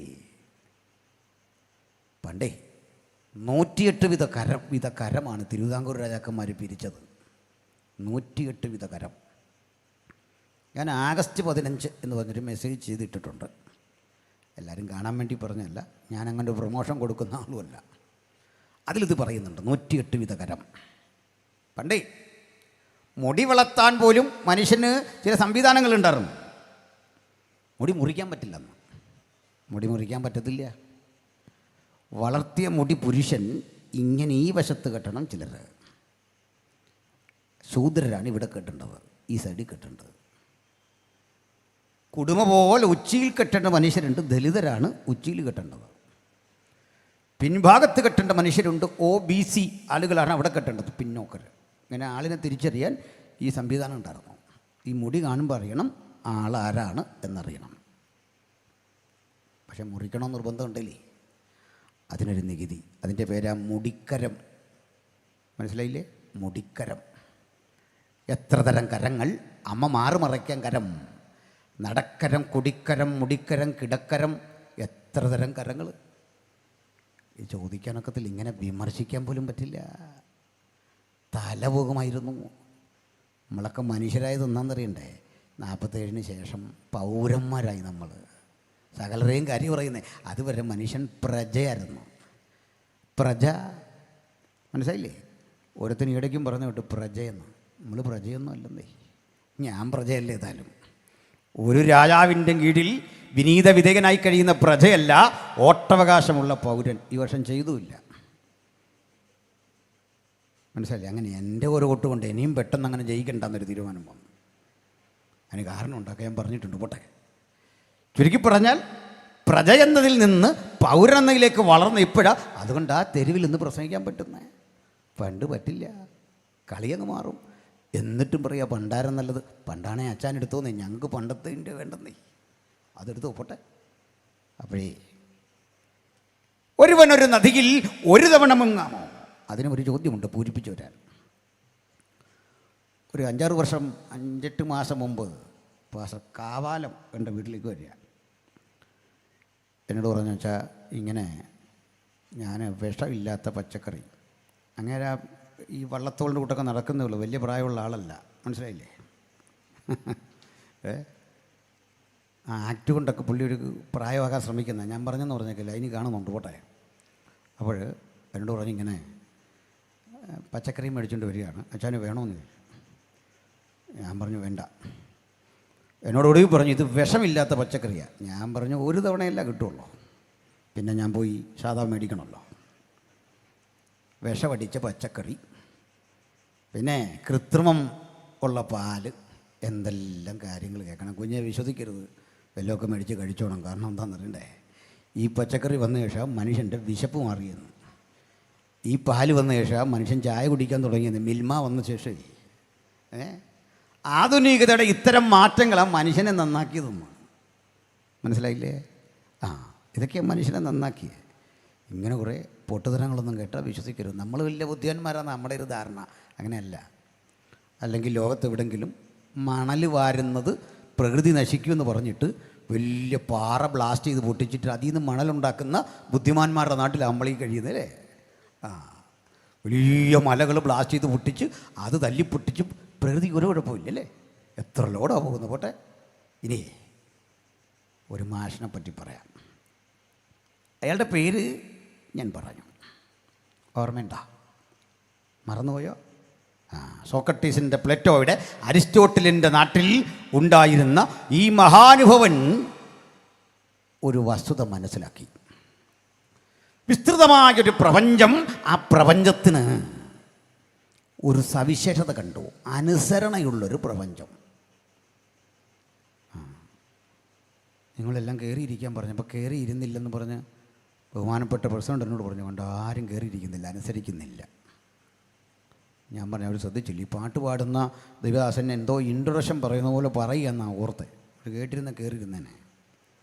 അനുസരണക്കേടല്ലത്. തന്നെയല്ല, എനിക്ക് ഇങ്ങനെ കയറ്റിയിരുന്നതിൽ താല്പര്യമില്ലാത്ത ഒരാളുമാണ്. എന്താണെന്നറിയാച്ചാ കാര്യം പറയാം. ഈ യോഗത്തിനാദ്യം വന്ന മനുഷ്യൻ്റെ ഒരു റൈറ്റാണ് കംഫർട്ടബിളായൊരു സീറ്റ് ഇട്ടിരിക്കുക എന്നുള്ളത്. ഈ സൗണ്ടും ഒക്കെ അടിക്കുക, അത് ഇച്ചിരി അകലെ മാറി. ഈ ലാസ്റ്റ് വരുന്നൊരു പിന്നിൽ ഇങ്ങനെ ഇടിച്ചുകൂടി നിൽക്കുമ്പോൾ പാസ്റ്റർമാർ പറയുക ധാരാളം പേര് പുറകിൽ നിൽക്കുന്നുണ്ട്, അവർക്ക് വേണ്ടി ഒന്ന് മാറിക്കൊടുക്കാൻ. ഇങ്ങേരിയിരുന്നാൽ പോരെ. നമ്മൾ ആകെപ്പാടെ ചെയ്തൊരു തെറ്റ് നേരത്തെ വന്നതേ ഉള്ളൂ. അവസാനം വന്നവന് വേണ്ടി നമ്മളിവിടുന്ന് ഇവിടെ ഇരിക്കുന്നതിന് ചൂട് ഇങ്ങോട്ട് കയറി ഇരുന്നിട്ട് ആ പുള്ളിക്ക് പുറകിലിരിക്കണമെന്ന്. ഓ, എന്തെല്ലാം അനുഭവിക്കണം, രക്ഷിക്കപ്പെട്ടു എന്ന് ഓർത്ത് പോട്ടെ. അപ്പോഴേ ഇദ്ദേഹം ചോദിച്ചു, ഈ വിസ്തൃത പ്രപഞ്ചത്തെ കണ്ട് ഞാൻ നിങ്ങൾക്ക് മനസ്സിലാകുന്ന ഒരു രീതിയിൽ ഇന്നത്തെ രൂപത്തിൽ പറയാം. അന്ന് അത്രയും വലിയൊരു കണ്ടെത്തലില്ല. അദ്ദേഹം നോക്കിയപ്പോൾ ഭൂമി കറങ്ങുന്നു, ആ ഭൂമിക്ക് ചുറ്റും ചന്ദ്രൻ കറങ്ങും. അങ്ങനെ അദ്ദേഹം കണ്ടു എന്നല്ലൊക്കെ മനസ്സിലാക്കാൻ പറയുക. ഈ ചന്ദ്രനും ഭൂമിയും ഒരുമിച്ച് ചേർന്ന് സൂര്യനെ വലം വയ്ക്കുന്നു. കോടാനുകോടി വർഷങ്ങൾ ഇങ്ങനെ കറങ്ങിയിട്ടും ഓർബിറ്റൽ സ്വന്തം സഞ്ചാരപാതയിലൂടെ അല്പമൊക്കെ ഒന്ന് വ്യതിലിക്കേണ്ടി വന്നാലും അങ്ങനെ സഞ്ചരിച്ച് ഇവ പോകുമ്പോൾ എന്ത് ആജ്ഞയുടെ അടിസ്ഥാനത്തിലാണ് ഈ സഞ്ചാരം? അദ്ദേഹം നോക്കുന്നു, മൃഗജാലങ്ങളെ കണ്ടു, അദ്ദേഹം നോക്കി വൃക്ഷലതാദികളെ കണ്ടു. ഈ പ്രപഞ്ചം മുഴുവൻ ഒരു നിയമത്തെ ആധാരമാക്കി സഞ്ചരിക്കുന്നു. ഈ പ്രപഞ്ചത്തിൻ്റെ മുഴുവൻ സഞ്ചാരത്തിന്, പ്രവൃത്തിക്ക് ഒരു ക്രമം അദ്ദേഹം കണ്ടു. ഈ കണ്ട ക്രമത്തിന് അദ്ദേഹം ഒരു പേരിട്ടു, ഒരാജ്ഞാശക്തിയാണ് ഇതിനെയെല്ലാം നയിക്കുന്നത്. ഒരാജ്ഞാശക്തി. അപ്പോഴേ ഈ ഹെറാക്ലിറ്റസ് ഇതിന് ആജ്ഞാശക്തി എന്ന് പേരിട്ടെങ്കിലും അദ്ദേഹത്തിന് ഇതേക്കുറിച്ച് കാര്യമായിട്ട് അറിയില്ല. അദ്ദേഹം ഒരു കാര്യം ഉറപ്പിച്ചു, ഈ പ്രപഞ്ചത്തിൻ്റെ മുഴുവൻ ചലനാത്മകതയ്ക്ക് പിന്നിൽ ഒരാജ്ഞാശക്തി കൊണ്ട് അദ്ദേഹം ഉറപ്പിച്ചു. അത് ശരിയല്ലേ? കാരണം പറയാം. നമ്മൾ ഈ സിഗ്നൽ ഇല്ലാത്ത ഒരു സ്ഥലത്ത് വന്നു, കവലയാണ്, ഭയങ്കര തിരക്ക്. ഒരു 3-4 പോലീസ് അവിടെ നിൽക്കുകയാണ്. ഞാനിങ്ങനെ ഒരിക്കലും ഇതുപോലെ വരിക. ഈ അടുത്ത കാലത്താണ് ഒരു പോലീസുകാരൻ ഇങ്ങനെ കാണിച്ചു പൊക്കോളാൻ, അടുത്തവൻ ഇങ്ങനെയും കാണിച്ചു. നമ്മൾ പോയാൽ ഈ പുള്ളിയുടെ തെറി, നിർത്തിയാൽ അയാളുടെ തെറി. നമ്മുടെയൊക്കെ ഒരു ജീവിതം ആലോചിച്ച് നോക്കി. കാരണം ഒരുത്തൻ ഇങ്ങനെ നിൽക്കുന്നു, ഒരുത്തൻ ഇങ്ങനെ നിൽക്കുന്നു. അയാളുടെ വേഗത കാരണം കൈ പറഞ്ഞു പോകുന്നു തോന്നുന്നു, ഇങ്ങനെ ഇട്ടം കാണിക്കുകയാണ്. അപ്പം ഞാൻ പോകുന്നില്ല. ഇങ്ങനെ കിടന്നപ്പോൾ അദ്ദേഹം എൻ്റെ അടുത്ത് ഇങ്ങനെ കണ്ട് ചോദിക്കുന്നു. ഗ്ലാസ് ഇട്ടേ കൊണ്ട് ആ തെറി ഗ്രാമർ തിരിച്ചെനിക്ക് കിട്ടിയില്ല. അപ്പം ഞാൻ ഇവിടുന്നോണ്ട് ഇങ്ങനെ കാണിച്ചു, ഇത് കൂട്ടുകാരെന്താ ഇങ്ങനെ നിൽക്കുന്നു. അപ്പോൾ പുള്ളി ഒന്ന് നോക്കി വെച്ച് ഇതികർത്തവ്യത മൂടനായി അവിടെ നിന്നു. എന്തുകൊണ്ടൊരു പിടിയില്ല. അപ്പോൾ ഞാനിവരെ നോക്കിയിട്ട് നിങ്ങളൊരു തീരുമാനം എടുക്കുന്ന അർത്ഥത്തിൽ ഞാനും അവിടെ ഇരുന്നു. കൊടുക്കും ഇയാളിങ്ങനെ മറ്റവൻ കൈ കാണിച്ച് ഇങ്ങനെ നിർത്തിയപ്പോൾ എന്നോട് പൊക്കോളാൻ പറഞ്ഞു. അങ്ങോട്ട് പോവുകയും ഇപ്പോൾ ഇടിക്കുന്നൊരു വണ്ടി ഇങ്ങോട്ട് വരിക. അതും KSRTC വരവല്ലേ, വല്ല മയം ഉണ്ടോ? ശമ്പളം കിട്ടാത്തതിൻ്റെ അരിശം കൂടെ നമ്മൾ തീർത്ത് കളയും. ഒരൊറ്റ വരവ്. ഈ KSRTC സൈഡിൽ ഇരിക്കുന്നുണ്ടോ, പണിക്കൂലി തീരെ ഇല്ലെന്ന്, ജുവലറിക്കാരൻ്റെ പരസ്യമാണ്. ഒരൊറ്റ വരവോ, പണിക്കൂലി തീരെ ഇല്ലെന്ന്. പിന്നെ മനസ്സിലാക്കുന്നത് ജുവലറിക്കാരൻ്റെ മാത്രം പരസ്യമല്ല, ഇത് വണ്ടി ഓടിക്കുന്നതിൻ്റെ അനുഭവം കൂടാ. അവൻ ആ വാശിയും വൈരാഗ്യവും എല്ലാം തീർത്തിങ്ങോട്ട് വരികയാണ്. നമ്മൾ പാടയെ ഗതിയെ നോക്കിപ്പോയാലും രക്ഷയില്ല. ഇതിൻ്റെ അർത്ഥം അറിയോ? പല ആളുകളും നിയന്ത്രിക്കാനുണ്ടെങ്കിൽ കളിത ഇങ്ങനെ നിൽക്കുമെന്ന്. ഒരാളെ ഉണ്ടെങ്കിൽ ഇടി നടക്കില്ല, ഇതങ്ങ് പോകും. ഒരൊറ്റ നിയമം. കോടാനുകോടി വർഷങ്ങൾ ഈ പ്രപഞ്ചത്തെ മുഴുവൻ ഇത്തരം പ്രതിസന്ധിക്ക് വിധേയമാക്കാതെ സംരക്ഷിക്കുന്ന ആ ശക്തിക്ക് അദ്ദേഹം ഇട്ടൊരു പേരുണ്ട്, ലോഗോസ്. മറക്കരുത് ഈ പേര്, ലോഗോസ് എന്ന്. പിന്നീട് വന്നവരൊക്കെ ചിന്തിച്ചു, എന്താണ് ഈ ലോഗോസ്? ലോഗോസിന് പലതരം അർത്ഥമുണ്ടായി. അറിവ്, ജ്ഞാനം, ശാസ്ത്രം, പലതരം പേരുകൾ രൂപപ്പെട്ടു വന്നു. കൃത്യമൊരു ഉത്തരം ആർക്കും പറയാൻ കഴിയാതിരിക്കെ, ഒരു ഗ്രീക്ക് ചിന്തകനും വിശദീകരിക്കാൻ കഴിയാതിരിക്കെ, ബേസൈദ കടൽക്കരയിലെ ഒരു മത്സ്യബന്ധന തൊഴിലാളിയായിരുന്ന സബദിയുടെ മകൻ, ആ മകനെ കർത്താവിട്ട് വിളിച്ച ഒരു ഓമനപ്പേരുണ്ട്. തൻ്റെ സഹോദരനെ കൂട്ടി ഇടിമക്കൾ എന്നർത്ഥം വരുന്ന ബോവർണഗോസ്. അത് തോന്നുന്നുണ്ടോ? വെറുതെ ഒരു ഇരട്ടപ്പേരിട്ട് വിളിച്ചാൽ തോന്നുന്നുണ്ടോ? ഇല്ല. കർത്താവിനെ ചുറുചുറുക്കും ആത്മാർത്ഥയൊക്കെ കണ്ടപ്പോൾ പിടികിട്ടി, ഇവനൊന്ന് പറഞ്ഞാൽ അത് ഇടിനാദം പോലെ ഇരിക്കണം. മനസ്സിലായില്ലേ?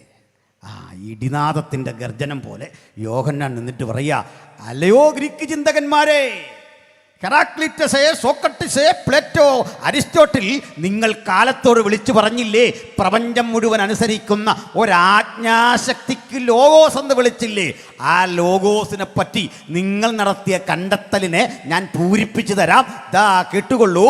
ആദിയിൽ ലോഗോസ് ഉണ്ടായിരുന്നു, ആ ലോഗോസ് ദൈവമായിരുന്നു, ആ ലോഗോസ് ദൈവത്തോടു കൂടെയായിരുന്നു. തീർന്നില്ല. എന്നിട്ട് പറയുക ആ ലോഗോസ് ഉണ്ടല്ലോ അത് ജഡമെടുത്ത് ഞങ്ങൾക്കൊപ്പം വസിച്ചു, ഞങ്ങൾക്കൊപ്പം ഭക്ഷിച്ചു, ഞങ്ങൾക്കൊപ്പം നടന്നു, ഞങ്ങളുടെ കൂടെ ജീവിച്ചു. ഞങ്ങൾ അവൻ്റെ മഹിമ കണ്ട സാക്ഷികൾ. ആജ്ഞാശക്തിക്ക് അധികാരമുള്ള ആ ദൈവപുത്രനെ ചരിത്രം ലോഗോസ് എന്ന് പേരിട്ടപ്പോൾ അത് പൂരിപ്പിക്കാൻ ദൈവം കണ്ടെത്തിയ ഭാഗ്യവാനായ ആ ദൈവദാസന്റെ പേരാണ് യോഹന്നാനെങ്കിൽ ഈ രാത്രി സുവിശേഷത്തിൻ്റെ പരിശുദ്ധി വിശ്വസിക്കുന്ന ദൈവമക്കളെ, ആർക്കും തടയാനാവാത്ത ജ്ഞാനത്തിൻ്റെ വിവേകത്തിൻ്റെ ആഴങ്ങളിൽ കൂടി തൻ്റെ മക്കളെ കൊണ്ടുപോകാൻ കഴിയുന്ന അതുല്യമായ വചനത്തിൻ്റെ പേരാണ് സുവിശേഷം. ഞങ്ങളിത് ഈ ഗ്രാമത്തോട് ഘോഷിച്ചിട്ട് അതിൻ്റെ സാരാംശം, അതിൻ്റെ ഉള്ളടക്കം ഇങ്ങനെ വിളിച്ചാവർത്തിക്കട്ടെ. മറ്റൊരുവനിലും എവിടെയും രക്ഷയില്ല.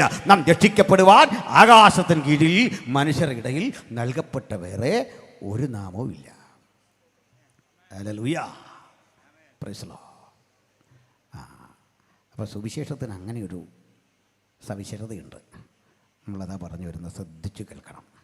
സന്തോഷമല്ലേ? മനസ്സിലാകുന്നുണ്ടോ? അപ്പോൾ ഈ വചനം ശരീരമെടുത്തു. ലോഗോസ് എൻ സാർക്കേ, ലോഗോസ് സാർക്കേ ചെയ്തു. സാർക്കേ എന്ന് പറഞ്ഞാൽ ശരീരം അല്ലെങ്കിൽ ജഡം. ജഡമെടുത്തു. ലോഗോസ് ജഡമെടുത്തതിൻ്റെ പേരാണ് കർത്താവായ യേശു ക്രിസ്തു. മനസ്സിലായില്ല? വ്യക്തമാക്കാം. ഈ നമുക്ക് ആൾ ദൈവങ്ങൾ എന്ന പേരിൽ ചിലരെ പറ്റിയൊക്കെ പറയുമല്ലോ. എന്നാൽ എന്നെ സംബന്ധിച്ചിടത്തോളം ഈ ആൾ ദൈവങ്ങളോട് അങ്ങനെ വിരോധമുള്ള ആളുകളൊന്നുമല്ല. എന്തിനു വിരോധിക്കണം? അവരവരുടെ കാര്യമൊക്കെ നോക്കി പോകുന്നു. മാത്രമല്ല, ഞാൻ അവരെ അംഗീകരിക്കാൻ കൂടി തയ്യാറാകുന്ന ഒരാളാണ്. ഒരു കണ്ടീഷനുണ്ട്, ഒരു വ്യവസ്ഥ. അതിൻ്റെ മിനിമം റൈറ്റ് അല്ലേ? കാരണം ഒരാൾ എൻ്റെ മുമ്പിൽ വന്നിട്ട് പറയണം ഇതാണ് സത്യം, അത് അംഗീകരിക്കാൻ എന്താ പാട്? അപ്പോൾ എൻ്റെ മുമ്പിൽ അവർ തെളിയിക്കേണ്ട 3 കാര്യങ്ങളുണ്ട്. ഒരാൾ ദൈവം എന്ന് പറഞ്ഞാൽ, ഒന്ന്, ദൈവത്തിന് പ്രായം ബാധിക്കാൻ പാടില്ല. അതായത് സമയം അഫക്റ്റ് ചെയ്യരുത്. മനസ്സിലായോ? ഇല്ല. പറയാം. ഞാനിവിടെ വന്ന് പാസ്റ്റർ വിൽസൺ ദാസിനെ കണ്ടു. വർഷങ്ങൾക്ക് ശേഷമൊക്കെ, നാളുകൾക്ക് ശേഷമൊക്കെ കാണുന്നത്. എൻ്റെ സ്നേഹിതൻ ബിനോയ് ഇവിടെ ഇരിപ്പുണ്ട്. അപ്പോൾ ഇവരെന്നോട് പറയുകയാണ്, ആകപ്പാടെ ക്ഷീണിച്ചല്ലോ, തലയൊക്കെ നരച്ചു തുടങ്ങിയില്ല, എന്ത് പറ്റിയൊരു ക്ഷീണം.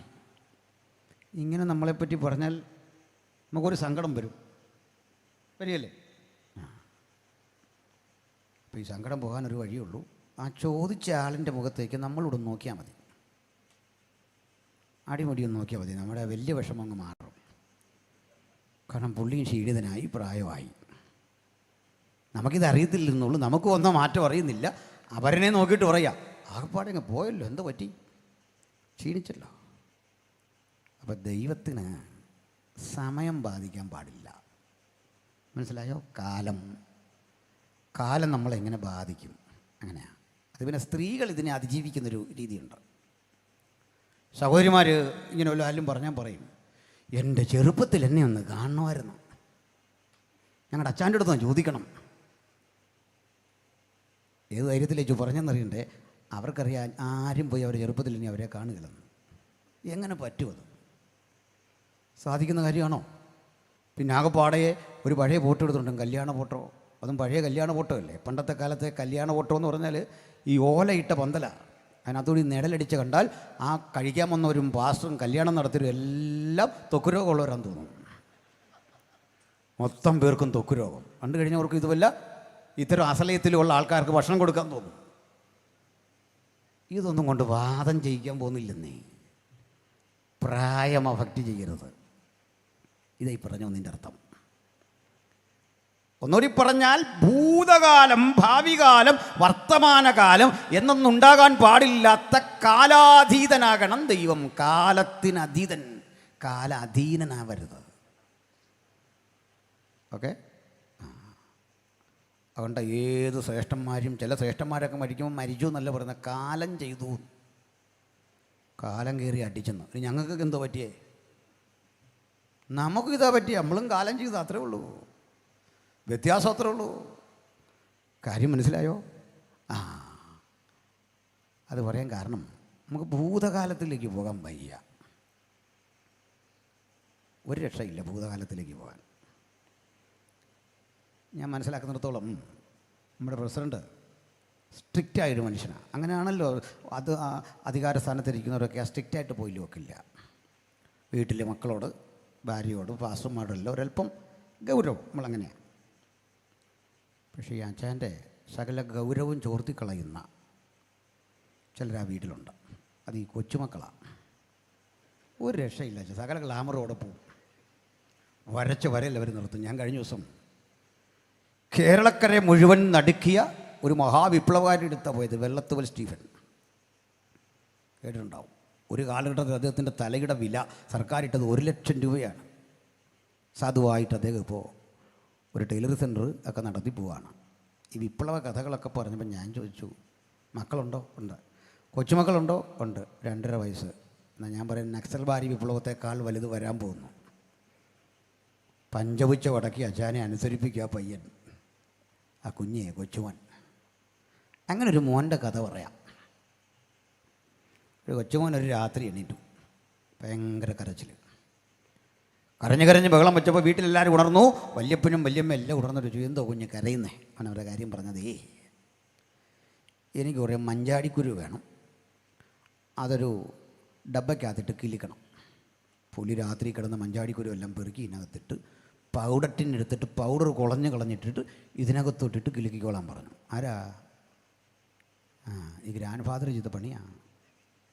ഈ അച്ഛൻ ഇപ്പോൾ ചെയ്തുകൊണ്ടിരിക്കുന്ന പണികളുടെ വേറെ വേർഷനാണ് ഞാൻ പറയുന്നത്. നമ്മളിപ്പോൾ എല്ലാം ചെയ്യാനിരിക്കുന്ന കേട്ടോ. കൊച്ചു കുഞ്ഞ് ചോദിച്ചു എല്ലാം ഇങ്ങനെ ചെയ്തു കൊടുക്കുക. ഇവരിങ്ങനെ കിലുക്കിക്കൊണ്ടിരിക്കുമ്പോൾ പറയാം, വല്യപ്പച്ച ഞാൻ ഇതല്ല പറഞ്ഞത്. പിന്നെ നീ എന്തുവാ പറഞ്ഞേ? എനിക്ക് ഇന്നല്ല കിലുക്കേണ്ടത്, എനിക്ക് ഇന്നലെ കിലുക്കണം. രക്ഷയുണ്ടോ? കുഞ്ഞെ, ലോകം മുഴുവൻ തീരെഴുതിയാലും നിനക്ക് ഇന്നലെ കിലുക്കാൻ പറ്റുകയില്ല. എന്താണെന്നറിയണ്ടേ? നീ കാലവിധേയനാണ്. നമുക്ക് തിരിച്ചു ചോദിക്കാം, ദൈവത്തിന് കാലത്തെ പുറകോട്ട് ചലിപ്പിക്കാൻ പറ്റുമോ? പറ്റണം. പറ്റിയില്ലെങ്കിൽ ദൈവമല്ല. മനസ്സിലായോ? ഈ ഡേറ്റ് ഇന്നലയിലേക്ക് മാറ്റാൻ കഴിയുന്നില്ലെങ്കിൽ ദൈവമല്ലെന്ന്. 2024 എന്ന് പറയുന്ന ഈ വർഷത്തെ ഒരു കൊല്ലം പുറകോട്ടിറക്കാമോ ദൈവത്തിന്? ഒന്നല്ല, എത്ര കൊല്ലവും ഇറക്കാൻ കഴിയണം എന്ന് ചങ്കുറപ്പോടെ പറയാൻ കഴിയുന്നവനെ ദൈവമെന്ന വിളിപ്പേരിന് അർഹനുള്ളൂ. മനസ്സിലായോ? ഇത് മനസ്സിലാക്കാൻ പാടാ അല്ലേ? അതെങ്ങനെയെന്നാ പറയാം. കാലം അല്ലെങ്കിൽ സമയം. മൂന്നാമത്തെ കാര്യം, ദൈവത്തിന് കാലം ബാധകമാകാത്തതുപോലെ പദാർത്ഥം ബാധകമാകരുത്.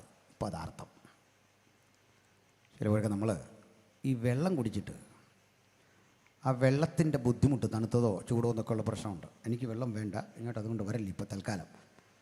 പലരും നമ്മളെ വെള്ളം കുടിപ്പിക്കാൻ നോക്കിയിട്ടുണ്ട്. അപ്പോൾ അതുകൊണ്ട് ഇതിൻ്റെ ഇടയ്ക്ക് വന്ന ആ കുഴപ്പം അതുകൊണ്ടാണ്. ഈ വെള്ളം കുടിക്കുമ്പോൾ ചിലർക്ക് തൊണ്ടയ്ക്ക് പ്രശ്നമുണ്ട്, അതൊക്കെ കൊണ്ട്.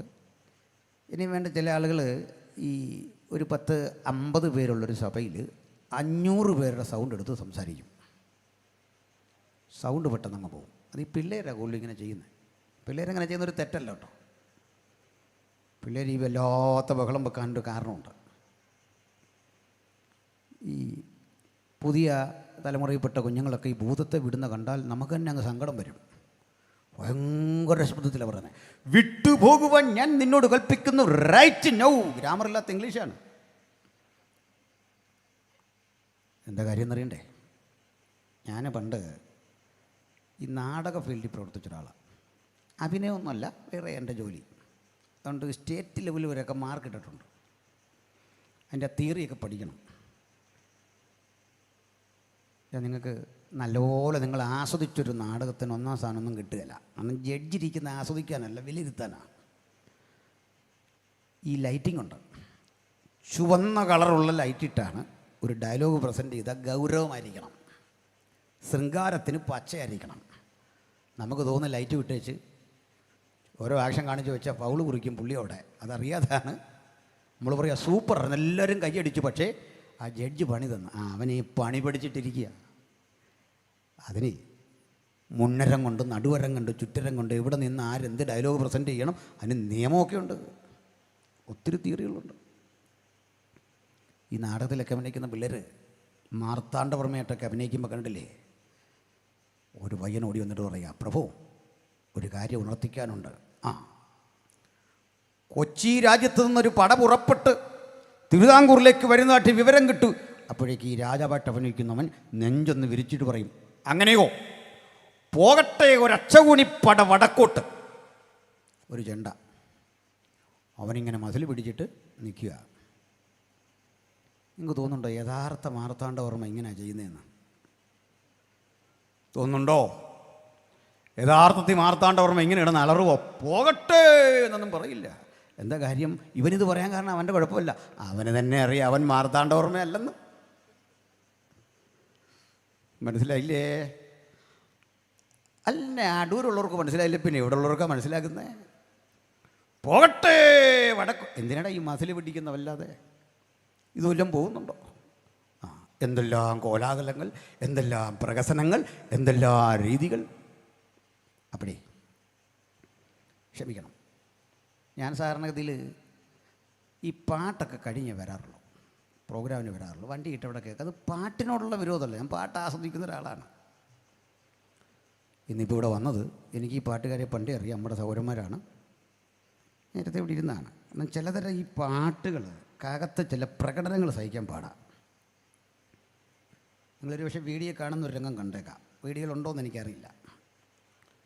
ഞാനൊരു സ്ഥലത്ത് ഒരു ദേവാസനെ വിളിച്ചിട്ട് പറഞ്ഞു, സ്റ്റേജിൽ വന്ന് നേരത്തെ ഇരിക്കണം, ഞങ്ങളുടെ രീതി അതാന്ന് പറഞ്ഞു. പോയേക്കാം. അവിടെ ഒരു ചങ്ങാതി പാടാനുണ്ട്. അവൻ്റെ ഈ പാൻ്റെന്നൊക്കെ പറഞ്ഞാൽ ഒരു 10-45 പോക്കറ്റുണ്ട്. എനിക്ക് തോന്നുന്നു ഇത് കഴിഞ്ഞ് അവൻ ചമ്പം പറിക്കാൻ പോകുന്നുണ്ടെന്നാണ്. കാരണം അത് ഒരു ജോലിയല്ല, അതുകൊണ്ട് ഞാൻ മോശമായിട്ട് പറഞ്ഞല്ല കേട്ടോ. ഒരു ജോലി ചെയ്യുന്നവനെ അവമാനിച്ചല്ല, ഇത്രയും പോക്കറ്റുണ്ടല്ലോ കൊണ്ടാണ്. ഈ മുടി എന്നൊക്കെ പറഞ്ഞാൽ ഇങ്ങനെ വളർത്തി ഇതെങ്ങനെ ഇട്ടിരിക്കുക, അതൊരു തെറ്റല്ല. കാരണം ഇങ്ങനെയുള്ള ഫ്രീക്കന്മാർ ബൈബിളിലും ഉണ്ടായിരുന്നു. ബൈബിളിലെ ആദ്യത്തെ ഫ്രീക്കൻ നെബൂഖദ്നേസറായിരുന്നു, നഖം പോലും വെട്ടാൻ പറ്റിയില്ല. ബൈബിളിലുണ്ട് ഇതൊക്കെ. ഞാൻ ഈ നെബൂഖദ്നേസറിൻ്റെ അവസ്ഥയൊക്കെ ഓർക്കാറുണ്ട്. കാരണം നമ്മളെങ്ങാനും കാണാൻ ചെന്ന് വിളിക്കുമ്പോൾ നെബൂഖദ്നേസറിൻ്റെ ഭാര്യ ഉണ്ട്, അച്ഛാനേ പുല്ല് തിന്നാൻ അങ്ങോട്ട് പോയി, ഞാൻ കാടി കലക്കിക്കൊണ്ടിരിക്കുക, മോൻ വെയിറ്റ് ചെയ്യുക. ഇത്തരം ആളുകൾ ബൈബിളിലും ഉണ്ടായിരുന്നു. അപ്പോൾ ഇതുപോലൊരുത്തൻ ഇങ്ങനെ പാടാൻ നിൽക്കുകയാണ്. ഈ ഷർട്ടെന്നൊക്കെ പറഞ്ഞാൽ ഇത് തയ്ച്ചതാണോ എന്ന് തന്നെ നമുക്കറിയില്ല, ഇങ്ങനെ പറ്റിച്ച് വെച്ചിരിക്കുക, ഇറക്കം തീരെയില്ല, ഇവിടെ വരെ വന്നിരിക്കുകയാണ്. ആരാധന എൻ്റെ പാട്ടുമൊക്കെ എൻ്റെ ക്ലൈമാക്സിൽ വരും, പറയും കരമുയർത്തി കർത്താവിനെ സ്തുതിക്കോ. അപ്പോഴേക്ക് ഈ ഷർട്ട് പൊങ്ങിയത് ഇവിടെ കയറും. ഈ പാൻറ്റ് കിടക്കേണ്ട സ്ഥാനത്തുനിന്നൊരു 1.5 ഫർലോങ് താഴെയാണ്. ഫർലോങ്ങിൻ്റെ കണക്ക് അറിയാവുന്നൊരു കുറവല്ലേ. ഞാൻ ആ സൈഡിൽ ഇരുന്ന ഇവനിങ്ങനെ വിടുതൽ കൊടുത്ത് വന്ന് എൻ്റെ തലയിലും കൈവച്ചു. ഞാൻ ഈ മുടി എത്ര മണിക്കൂർ കൊണ്ടാണ് ഇങ്ങനെ ഒതുക്കി വെച്ചേക്കുന്നതെന്ന് എനിക്കേ അറിയത്തുള്ളൂ. എന്തെല്ലാം പ്രയോഗം നടത്തിയല്ല ഇതൊന്നും അടങ്ങുന്നത്. അവനെൻ്റെ തലയിലിട്ടങ്ങ് വലിച്ചു. ഈ നാളികേരം വിളഞ്ഞതാണോ നോക്കുന്ന ഒരു 5-6 പിടി എൻ്റെ കൈ പിടിച്ചിരിക്കാനുള്ള ത്രാണി എനിക്കുണ്ടോ? ഒടുക്കം എന്താ തലയൊക്കെ വെച്ചിട്ട് വ്യാപരിക്കട്ടെ ഇപ്പോൾ തന്നെ വ്യാപരിക്കട്ടെ. എനിക്കൊന്ന് ഇവൻ്റെ വ്യാപരി ഇളകി കിടക്കാൻ തോന്നി. ഇങ്ങനെ ഇവൻ എന്നോട് പറയുക വ്യാപരിക്കട്ടെ എന്ന് പറഞ്ഞ് എൻ്റെ ഈ മുടിയെല്ലാം കൂടി ഇങ്ങനെ എഴുന്നേറ്റ് നിൽക്കുകയാണ്. അരുണോദയം പോലെ ശോഭ എന്നൊക്കെ പറഞ്ഞ പോലെ. നമ്മൾ വെളിപ്പാട് ദിവസം പ്രസംഗിക്കുകയും വേണം. 7 തലയും 10 കൊമ്പും കൊമ്പുകളിൽ 10 രാജമുടിയുമുള്ളൊരു മൃഗം, ഇതൊക്കെ പ്രസംഗിക്കാനാണ് കൊണ്ടുപോയേക്കുന്നത്. പിന്നെ ബാക്കിയൊന്നും ഞാൻ പറയുന്നില്ല. അവസാനം പിന്നെ എന്നെ അവിടെ അങ്ങ് ഇരുത്തി. ഞാൻ ചോദിച്ചു തൊക്കുരോം വല്ലതും ഉണ്ടോ? ഇല്ല. പിന്നെ എന്തോ വ്യാപിക്കുന്ന കാര്യമാണ് പറഞ്ഞു. പകരട്ടെ. എന്തോ പകരുന്ന? ഇത്തരം പ്രഹസനങ്ങളുടെ ഒരു ലോകമേ. ഞാൻ ഇത്രയൊക്കെ പറയാൻ കാരണമുണ്ട്. ബഹുമാനരേ, ഇവിടെ നമ്മൾ കണ്ടത് ഈ ദൈവത്തിനുള്ള അടുത്തൊരു യോഗ്യത പ്രായം ബാധിക്കരുത്, പദാർത്ഥം ബാധിക്കരുതെന്നും. 3ാമത്തെ യോഗ്യത പറയാം, സ്ഥലം ബാധിക്കരുത്. എന്താ സ്ഥലമെന്ന് പറഞ്ഞാൽ നമ്മളിങ്ങനെ പ്രാർത്ഥിക്കുക, കർത്താവേ ഈ അടൂരേക്ക് നിൻ്റെ സാന്നിധ്യം സാന്നിധ്യം സാന്നിധ്യം എന്ന് പറഞ്ഞ് ഈ അധ്യക്ഷൻ അങ്ങ് കരഞ്ഞ് പ്രാർത്ഥിക്കുക. നമ്മുടെ പാസ്റ്റർ ദൈവം ഉടനെ പറയുക, അത് മോനെ ഞാനിപ്പോൾ ഒക്കലഹവുമായില്ല, എനിക്കിപ്പോൾ അടൂർ വരാൻ നിർവാഹമില്ല, അടുത്ത ആഴ്ച ഞാൻ അതുവഴി വരുന്നുണ്ട്, ബാംഗ്ലൂർ ഒരു പ്രോഗ്രാമുണ്ട്, അതും കഴിഞ്ഞ് അവിടെ സാന്നിധ്യം ഇറക്കിയിട്ട് ഞാൻ അടൂർ വരാതിരിക്കുകയല്ല, അവിടെ വരാം, അടൂർ സാന്നിധ്യ സ്ഥിരം ഉണ്ടല്ലോ, അതുകൊണ്ട് ഞാൻ അതുവഴി ഒന്ന് വരുന്നുണ്ട്. ദൈവം ഇങ്ങനെ പറയുമോ? ഇല്ലെന്ന്. സകല ഇടത്തും ഒരുപോലെ സാന്നിധ്യമുള്ളവനാണ് ദൈവം. അവിടെയാണ് നമ്മൾ ഈ സെൽഫായിട്ടൊരുത്തൻ ദൈവമാണെന്ന് ക്ലെയിം ചെയ്താൽ അംഗീകരിക്കാത്തതിൻ്റെ കാര്യം അതാ. ഇത് പാസ്സായാൽ മതി. നമ്മൾ കാണുന്ന ദൈവങ്ങളെല്ലാം തന്നെ നമ്മളെപ്പോലൊക്കെ തന്നെയാണ് വിദേശത്ത് പോകുന്നത്. അല്ല, അവിടെ ചെന്ന് പ്രത്യക്ഷപ്പെടുകയാണ്. ഐക്യരാഷ്ട്ര സഭയിലൊക്കെ ആ ഭിത്തി തുളച്ചിങ്ങോട്ട് പ്രത്യക്ഷപ്പെട്ടിട്ട് സമാധാനമുണ്ടാകട്ടെ ആണോ? അല്ലെന്ന്. അത് നമ്മളെക്കാളിപ്പോൾ വ്യത്യാസമുണ്ട്. കാരണം ഈ മിക്ക ആൾ ദൈവങ്ങൾ SLC പാസ്സല്ല. അതുകൊണ്ട് എമിഗ്രേഷൻ ക്ലിയറൻസ് വേണം. രാജ്യത്ത് വയലാർ രവി MP ആയപ്പോൾ വന്നൊരു മന്ത്രിയായപ്പോൾ കൊണ്ടുവന്ന നിയമമാണ്. പണ്ട് ഡിഗ്രിക്കാർക്ക് എമിഗ്രേഷൻ ക്ലിയറൻസ് ഒഴിവാക്കി കിട്ടുള്ളായിരുന്നു. ഇപ്പം SLC പാസ്സായാൽ മതി. പക്ഷേ ഇവർ ആചാര്യ രജനീഷ് ഒഴികെ ഒരാളും പാസ്സല്ല. അതൊരു തെറ്റല്ലെന്നല്ല, അതൊരു കഴിവായിരുന്നു. അവർ ഒരു ദീർഘദർശനമായിരുന്നു. അവർക്കൊരു ദീർഘദർശനം ഉണ്ടായിരുന്നു. SLC എഴുതിയാൽ ജയിക്കില്ല, അതുകൊണ്ട് 3ാം ക്ലാസ്സിലെ നിർത്തി. അതൊരു ദീർഘദർശനം കേട്ടോ. അവിടെ വരെ പോയാൽ കച്ചയടിക്കില്ലെന്ന് മനസ്സിലായി, മുൻകൂട്ടി ഇതങ്ങ് നിർത്തി. അത് നമുക്ക് അഭിനന്ദിക്കാതിരിക്കാൻ വയ്യ. അങ്ങനെ ഒരു കാര്യമുണ്ടേ. അപ്പോൾ എന്തിനാ പറഞ്ഞേ? ഇവർ അവിടെ ചെന്ന് പ്രത്യക്ഷപ്പെടുക അല്ല, നമ്മളൊക്കെ പോകുന്നല്ലോ പോവുക. സ്ത്രീ പ്രസവിച്ച മനുഷ്യൻ അല്പായുസുള്ളവനും കഷ്ടസമ്പൂർണനുമാകുന്നു. അത് സകല മനുഷ്യർക്കും ബാധകമാണ്. ഇനി നിങ്ങൾക്ക് ഞങ്ങളെ വിചാരണ ചെയ്യാം, പ്രസംഗിച്ച എന്നെ വിചാരണ ചെയ്യാം. ഞാനിവിടെ നിങ്ങളുടെ മുമ്പിൽ നസ്രായനായ യേശുവിനെ ഇങ്ങനെ നിർത്തിയിട്ട് ഇതേ ചോദ്യം നിങ്ങളൊന്ന് ചോദിക്ക്. യേശുവിന് കാലം ബാധിച്ചോ? യേശുവിനെ പ്രായം ബാധിച്ചോ? സ്ഥലം ബാധിച്ചോ? സമയം ബാധിച്ചോ? പദാർത്ഥം ബാധിച്ചോ? ബാധിച്ചോ? പറഞ്ഞേ. ബാധിച്ചെന്ന് അല്ലേ? പിന്നെ 33 വയസ്സെന്തുവാ? ബാധിച്ചെന്ന്. അവൻ പാലസ്തീനിയ വിട്ട് പുറത്തു പോയില്ല. കണ്ടോ? സ്ഥലം ബാധിച്ചു. പദാർത്ഥം ബാധിച്ചോ? അവൻ്റെ കൈകാലുകളിൽ ഇരുമ്പാണി അടിച്ചിറക്കി അവിടുന്ന് കരഞ്ഞു. മെറ്റീരിയല്, പദാർത്ഥം ബാധിച്ചു. അപ്പോൾ യേശുക്രിസ്തു ദൈവമാണോ? ഇവിടെ ചില സഹോദരങ്ങൾ ഞങ്ങളോട് ചോദിക്കാറുണ്ട്, യേശു ദൈവമാണെന്ന് എവിടെയെങ്കിലും പറഞ്ഞോ? സുഹൃത്തെ, യേശു പറഞ്ഞാൽ ദൈവമാവില്ല. ഇത് മൂന്നും, ഈ കടമ്പ മൂന്നും കടക്കാതെ പോയാൽ ദൈവമാകില്ല. അപ്പോൾ നിങ്ങൾ എന്നോട് ചോദിക്കുക, താങ്കൾ യേശുവിൻ്റെ ദൈവത്വം വിശ്വസിക്കുന്നോ? ഞങ്ങൾ യേശുവിൻ്റെ ദൈവത്വമല്ലേ പ്രസംഗിക്കുന്നത്. അവിടുന്ന് സമ്പൂർണ്ണ ദൈവമെന്ന കാര്യത്തിൽ ഞങ്ങൾക്ക് തർക്കമില്ല. അപ്പോൾ ഇതെങ്ങനെ യോജിക്കും? യോജിപ്പിക്കാം. ശ്രദ്ധിച്ചിരി. സ്ഥലം, കാലം, സമയം ഇത് ബാധകമല്ലാത്ത ദൈവം. അതാ ബൈബിളിൽ ദൈവത്തെക്കുറിച്ചുള്ള പരാമർശങ്ങളിൽ ഏറ്റവും ശ്രദ്ധേയം ദൈവം പിതാവ്, പുത്രൻ, പരിശുദ്ധാത്മാവ്. ക്രൈസ്തവനാണോ നിങ്ങൾ? നിങ്ങളുടെ ദൈവം പിതാവും പുത്രനും പരിശുദ്ധാത്മാവുമായ ഏക സത്യദൈവമാണ്. ആരാണ് പിതാവ്? പിതാവിന് തുടക്കമില്ല, അവസാനമില്ല. പിതാവില്ലാതിരുന്നൊരു കാലമില്ല, ഇല്ലാതിരിക്കുന്ന കാലമില്ല.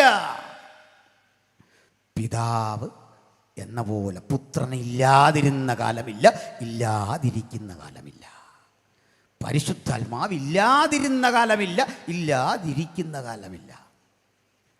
അപ്പം ബൈബിളിലെ ദൈവത്തിൻ്റെ കാലം എന്താണെന്ന് മനസ്സിലാക്കണം. പറയാം. മോശ എഴുതി, ആദിയിൽ ദൈവം 1:1 ഉൽപ്പത്തി എങ്ങനെയാ? ആദിയിൽ ദൈവം ഒരു തിരുത്തുണ്ട്. ശരിക്കുള്ള പരിഭാഷ ആദിയിൽ ദൈവം സ്വർഗങ്ങളും ഭൂമിയും സൃഷ്ടിച്ചു. ആദിയിൽ ദൈവം ആകാശഭൂമി എന്നല്ല, ആദിയിൽ ദൈവം സ്വർഗങ്ങൾ ബഹുവചനമാണ്. In the beginning God created heavens and the earth. സൃഷ്ടിച്ചു. ശരി, നമുക്ക് ചോദിക്കാം, അതിനു മുമ്പ്? ആ ചോദ്യം പ്രസക്തമാണ്. വിവരമുള്ള അധ്യാപകന് ഉത്തരം പറഞ്ഞേ പറ്റൂ, അല്ലേ ശ്രമിച്ചേ പറ്റൂ, അല്ലാതെ ക്ലാസ്സിൽ നിന്ന് ഇറങ്ങി വിട്ടിട്ട് കാര്യമില്ല. പറയൂ, അതിനു മുമ്പ്. മോശ തീരാൻ തുടങ്ങുമ്പോഴേക്ക് പറഞ്ഞു, ഈ ചോദ്യം മോശയ്ക്കും ഉണ്ട്. അതിനു മുമ്പ്. അപ്പോഴേ മോശ തീരാൻ തുടങ്ങുമ്പോൾ അദ്ദേഹത്തിൻ്റെ സഹോദരൻ മരിച്ചു കിടക്കുന്ന സമയമാകുമ്പോഴേക്ക് പറയുക, ഉൽപ്പത്തിയിൽ പണ്ട് തുടങ്ങി വെച്ച ആ വാക്യത്തെ പൂരിപ്പിച്ചിട്ട് 90-ാം സങ്കീർത്തനത്തിൽ അതിനപ്പുറത്ത് കടന്നൊരു സമയം തരിക. കർത്താവേ, നീ തലമുറ തലമുറയായി ഞങ്ങളുടെ സംഗീതമായിരിക്കുന്നു. പർവ്വതങ്ങളുണ്ടായതിനും നീ ഭൂമിയെയും ഭൂമണ്ഡലത്തെയും സ്ഥാപിക്കും മുമ്പ് അനാദിയായും ശാശ്വതമായും ഞങ്ങളുടെ ദൈവമാകുന്നു. ഉൽപ്പത്തിക്കപ്പുറത്തേക്ക് മനുഷ്യൻ്റെ മനനബോധത്തെ കൊണ്ട് ചാടിച്ചിട്ടാ മോശ സമാധാനത്തോടെ മരിച്ചേ. അല്ല, ഉത്തരവില്ലാത്ത പുസ്തകമല്ലിത്. ചോദ്യങ്ങൾക്ക് കൃത്യം ഉത്തരം അളന്നു തൂക്കി കുറിച്ച് ഭക്തൻ്റെ മനസ്സിനെ സംതൃപ്തിപ്പെടുത്തുന്ന മഹാസാഗരമാണ് ഈ പുസ്തകം. ഇന്ന് രാത്രി ഇതുകൊണ്ടാണ് വന്നിരിക്കുന്നെങ്കിൽ ഒരു കാര്യം ഉറപ്പാ, ഈ കൃതിയുടെ ഉത്കൃഷ്ടഭാവങ്ങളോട് എതിർക്കാൻ കെൽപ്പുള്ള ഒരാശയവും ലോകചരിത്രം കണ്ടിട്ടില്ല. അതാ ഞങ്ങൾ ഇന്ന് രാത്രി ആ മഹത്തര വചനത്തെ ഉയർത്തുന്നത്, അതിലെ സിദ്ധാന്തത്തെ ഉയർത്തുന്നത്, ആശയത്തെ ഉയർത്തുന്നത്. അപ്പം നമുക്ക് ഉൽപ്പത്തിയിൽ നിന്ന് ആ ചരിത്രം ഒരു ഡയഗ്രം വരച്ച് മുമ്പോട്ട് പോകണം. ആദിയിൽ ദൈവം. ശരി, ഒരു വര വരച്ച് ഇങ്ങനെ പോകാമല്ലോ. ആ വരുന്ന വഴിക്ക് നമ്മുടെ പഴയ നിയമത്തിലെ പല പ്രിയപ്പെട്ടവർ, മോശ ജനിക്കുന്നു, അബ്രഹാം ജനിക്കുന്നു, യേശു ജനിക്കുന്നു, പിന്നെ ഇങ്ങോട്ട് വന്ന് മഹാരഥന്മാർ, ഗാന്ധിജി ജനിക്കുന്നു, വിവേകാനന്ദൻ ജനിക്കുന്നു. ഇങ്ങനെ വന്ന് ഇന്ന് കൺവെൻഷൻ വരെ നടക്കുന്ന ഒരു വര ഇങ്ങനെ ഇട്ട് പോകാം. പോകത്തില്ലേ? പോകാം, അടയാളപ്പെടുത്തി പോയാൽ മതി. പക്ഷേ ഈ വരവിലേ നമ്മുടെ കൂടെ വരാത്ത ഒരാളുണ്ട്. അത് യേശു കർത്താവാണ്. കർത്താവ് പറയും, നിങ്ങൾ മുമ്പോട്ട് പോക്കോ, നമുക്ക് കാണാം. കർത്താവെ, നിന്നെ എവിടെ വെച്ചാൽ കാണുന്നേ? കാണാമെന്ന് പറന്ന് വിടുമല്ലോ? വേണ്ടെന്ന്. ഞാൻ പുറകോട്ട് നടക്കാം. അതെങ്ങനെ പറ്റും? പറ്റുമെന്ന്. നമ്മളിങ്ങനെ ഒരേ വഴിക്ക് പോവാ, ഈ വഴി ഇങ്ങനെ ഇങ്ങോട്ട് പോകുമ്പോൾ നേരെയാ, പുറകോട്ട് നടന്നാൽ എവിടെ ചെല്ലും? അയ്യോ, കർത്താവ് ഇത് പ്രാർത്ഥിച്ചുറപ്പിച്ച കാര്യമാണ്. ഇങ്ങനെയാണെന്ന്. നമ്മൾ മുമ്പോട്ട് നടക്കും, കർത്താവ് പുറകോട്ട് നടക്കും. അതേ ഞാൻ പറഞ്ഞല്ല.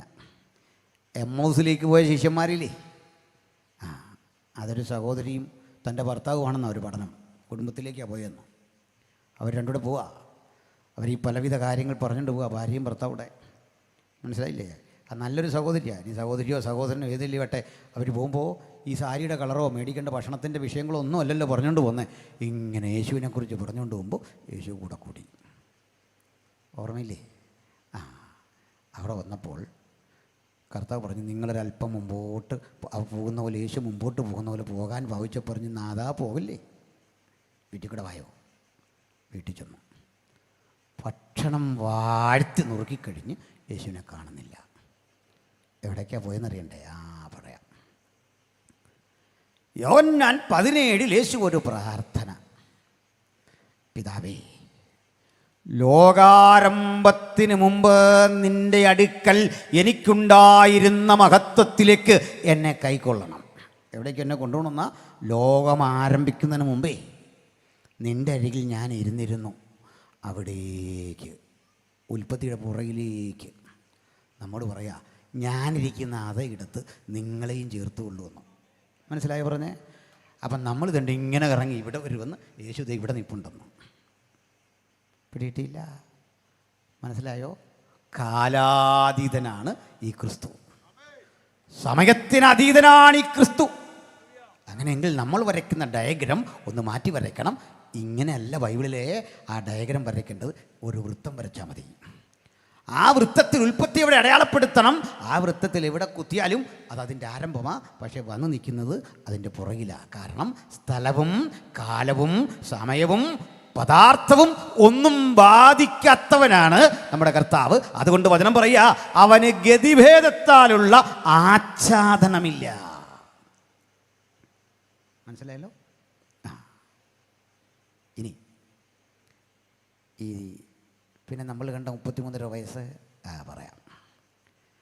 ആരംഭമില്ലാത്ത, അവസാനമില്ലാത്ത, സ്ഥലം, കാലം, പദാർത്ഥം ഇവയ്ക്ക് വിധേയനാകേണ്ട ആവശ്യമില്ലാത്തവൻ മനഃപൂർവ്വം അതിന് വിധേയനാകാൻ താഴേക്കിറങ്ങിയ ആ പ്രക്രിയയുടെ പേരാണ് സുവിശേഷം.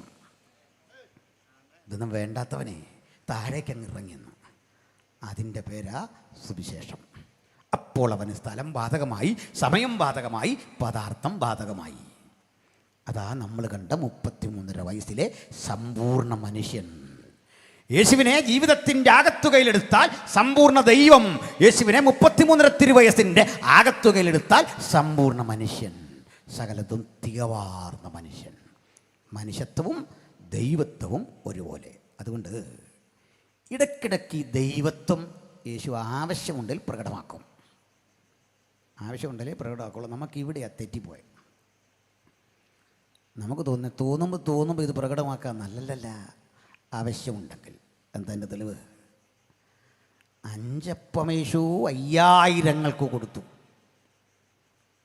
പുരുഷന്മാരുടെ എണ്ണം 5000. സ്ത്രീകളുടെ എണ്ണം അവിടെ എഴുതിയിട്ടുണ്ടോ? അതെന്താ എഴുതാഞ്ഞത്? അറിയാവോ? ആർക്കെല്ലാം അറിയോ? കണക്കില്ലാതെയാണ് സഹോദരിമാർ പലപ്പോഴും കഴിക്കുന്നത്. എന്തെങ്കിലും ഒരു കണക്ക് ഈ കാര്യത്തിലുണ്ടോ? ഇല്ല. എല്ലാവരും കഴിക്കുന്നതോടെ അവർ കഴിക്കുമോ? കഴിക്കുകയില്ല. ജോലി തിരക്കാന്ന് പറയും. എന്തിനാ? കണക്കിൽപ്പെടാതിരുന്ന് കഴിക്കാനാ. ഡൈനിങ് ഹാളിലേക്ക് വരത്തില്ല, ഡൈനിങ് ടേബിളിൻ്റെ അവിടെ ഇരിക്കുകയില്ല, മറഞ്ഞിരുന്ന് അടിക്കുന്നത്. ചില ചെറിയ പെൺകുട്ടികൾ അമ്മമാരുണ്ടല്ലോ, 10-30 വയസ്സിൽ താഴെയുള്ള, അവർ ഈ കുഞ്ഞുങ്ങളെ ഇങ്ങനെ ചൂണ്ടിക്കാണിച്ച് പറയുക, എൻ്റെ ദിവ്യാസനെ അതിൻ്റെ ഒരു ഷേപ്പ് കണ്ടില്ല, എൻ്റെ കോലം കണ്ടോ, ഒരു വക അത് കഴിക്കുകയില്ല. ശരിയാ, കുഞ്ഞ് കഴിക്കേണ്ടതെല്ലാം കൂടി ഇങ്ങനെ തോണ്ടി. അന്നേ വചനം തീരുമാനിച്ചാൽ നിങ്ങളുടെ കണക്ക് പോലും എഴുതുന്നില്ലെന്ന് കഴിച്ചേ. നിങ്ങൾക്കൊരു വില വരാൻ വേണ്ടി ചെയ്താ. ഇതേ ഭക്ഷണം കഴിച്ചു, ഭയങ്കര തൃപ്തി, സംതൃപ്തി വന്നു. ഒന്നാമത് ഈ യവത്തപ്പം എന്നൊക്കെ പറഞ്ഞാൽ കഴിക്കാൻ കൊള്ളാത്ത സാധനമാണ്. വിശ്വാസമില്ല? ഞാനിത് ഗൾഫിലൊരിടത്ത് പ്രസംഗിച്ചു. യവത്തപ്പം ഭക്ഷ്യയോഗ്യം എല്ലാം മൃഗങ്ങൾക്ക് കൊടുക്കുന്ന ബാക്കി തെളിവുകളൊക്കെ കൊടുത്തു. കുതിരയ്ക്ക് കൊടുക്കുന്ന ഭക്ഷണം. എന്നെ വിളിച്ചോണ്ട സഹോദരൻ അടുത്ത ദിവസം ഒരു ഹോട്ടലിൽ പോയി യവത്തപ്പം വാങ്ങി തന്നു. ഒരപ്പം ചുറ്റും ഇങ്ങനെ പുല്ലെല്ലാം അരിഞ്ഞിട്ടിരിക്കുന്നു, കുറേ കാടെല്ലാം അരിഞ്ഞിട്ടിട്ടുണ്ട്. അത് കഴിച്ചു. അന്ന് വൈകിട്ടും അത് കഴിച്ചു, പിറ്റേന്ന് രാവിലെ അത് കഴിച്ചു. ഒരു 2-3 തവണയായപ്പോൾ ഞാൻ പറഞ്ഞു, ബ്രദർ ഒരു കാര്യം ചെയ്യും, ഭക്ഷണത്തിന് പോകണോ? അതെ. എൻ്റെ കഴുത്തിലൊരു കയറ് കെട്ടി തന്നാട്ടെ, ഞാൻ പോയി മേഞ്ഞിട്ട് കയറി വരാമെന്ന് പറഞ്ഞു. എന്നിട്ട് എന്നോട് പറയാ, പാസ്റ്റർ പറഞ്ഞ പോലല്ല, യവത്തപ്പം ടേസ്റ്റ് ചെയ്യാതെ കാണിക്കാനാ. ഇതേ മൈദ ചേർത്ത സാധനമാണ്. കാരണം യവത്തപ്പത്തിൻ്റെ തനി സ്വഭാവം, അതിനൊരു കയ്പുണ്ട്. 6-7 തവണ ഇടിച്ചു കുറുക്കി തെളിനീര് കളഞ്ഞിട്ടേ ഇത് കഴിക്കാൻ പറ്റൂ. കയ്പുണ്ട്. അപ്പോളേ 5 യവത്തപ്പവും 2 മീനും കൊണ്ടൊരു പയ്യൻ വന്നെങ്കിൽ അത് മൊത്തം അവന് കഴിക്കാനല്ല. ചില പഠനം പറയുന്നത് ഇത് കൊണ്ടുവന്ന അന്ത്രയോസിൻ്റെ മകനാണെന്ന്. അപ്പോൾ 2 അപ്പം മോനും 3 അപ്പം അന്ത്രയോസിനും, ഓരോ മീനും 2 പേർക്കും. ഇതതിൻ്റെ കണക്ക്. ഒരു 5 അപ്പം 2 മീനും കൂടെ ഒരു കൊച്ചു പയ്യൻ അടിക്കുമോ? അങ്ങനെ അടിക്കുന്ന കുഞ്ഞുങ്ങളുണ്ടെങ്കിൽ ഈ അങ്കിൾ മുൻകൂട്ടി ക്ഷമ പറയുന്നു, ഞാനിത് പിൻവലിച്ചു എന്ന് കണ്ടാൽ മതി, ഇത് കഴിഞ്ഞു. ഇങ്ങനെ എൻ്റെ കണക്ക്. അടുത്ത ദിവസം യേശു നമുക്ക് ഇഷ്ടപ്പെടാത്തൊരു പ്രയോഗം ഓഡിയൻസ് നോക്കിയിട്ട് പറയാതെ, നിങ്ങൾ വചനം കേൾക്കാൻ വന്നല്ലെന്ന് എനിക്ക് മനസ്സിലായി, അപ്പം തിന്നാൻ വന്നതാണ്. ശോ, അന്തസ്സും ആഭിജാത്യമുള്ള നമ്മളെന്ത് പറഞ്ഞനെ? ഞാൻ പറയും, കർത്താവേ ഞാൻ പോവാ, എനിക്കത് താല്പര്യമില്ല ഇത് കേൾക്കാൻ. അല്പമാണെങ്കിലും ഭക്ഷണമൊക്കെ എൻ്റെ വീട്ടിലുണ്ടല്ല, ഞാൻ അപ്പം കൊണ്ട് വന്നല്ല. ഇത് ഈ സാമാന്യ ബോധമുള്ളവൻ ആരോടെ ഇല്ലേ? ആരും മിണ്ടുന്നില്ല, ആരും പോകുന്നില്ല. എന്താ കാര്യം എന്നറിയണ്ടേ? അതാ യേശു അപ്പം കൊടുത്തുള്ള പ്രത്യേകത. കൈപ്പേറിയ യവത്തപ്പവും കടന്നിറങ്ങിയത് യേശുവിൻ്റെ കരങ്ങളിലൂടെ ആയപ്പോൾ അതിൻ്റെ സ്വാദ് മാറി, നിറം മാറി, ഗുണം മാറി. കഴിച്ചവനൊക്കെ പറയുക അതങ്ങോട്ട് കഴിക്കുകയും എൻ്റെ ഉന്മേഷം വർദ്ധിച്ചു. കാഴ്ച നഷ്ടപ്പെട്ടവർ പറയുക എൻ്റെ കണ്ണിൻ്റെ കാഴ്ച അത് തിരിച്ചു കിട്ടി, എൻ്റെ നടുവിൻ്റെ വേദന അങ്ങ് മാറിക്കിട്ടി.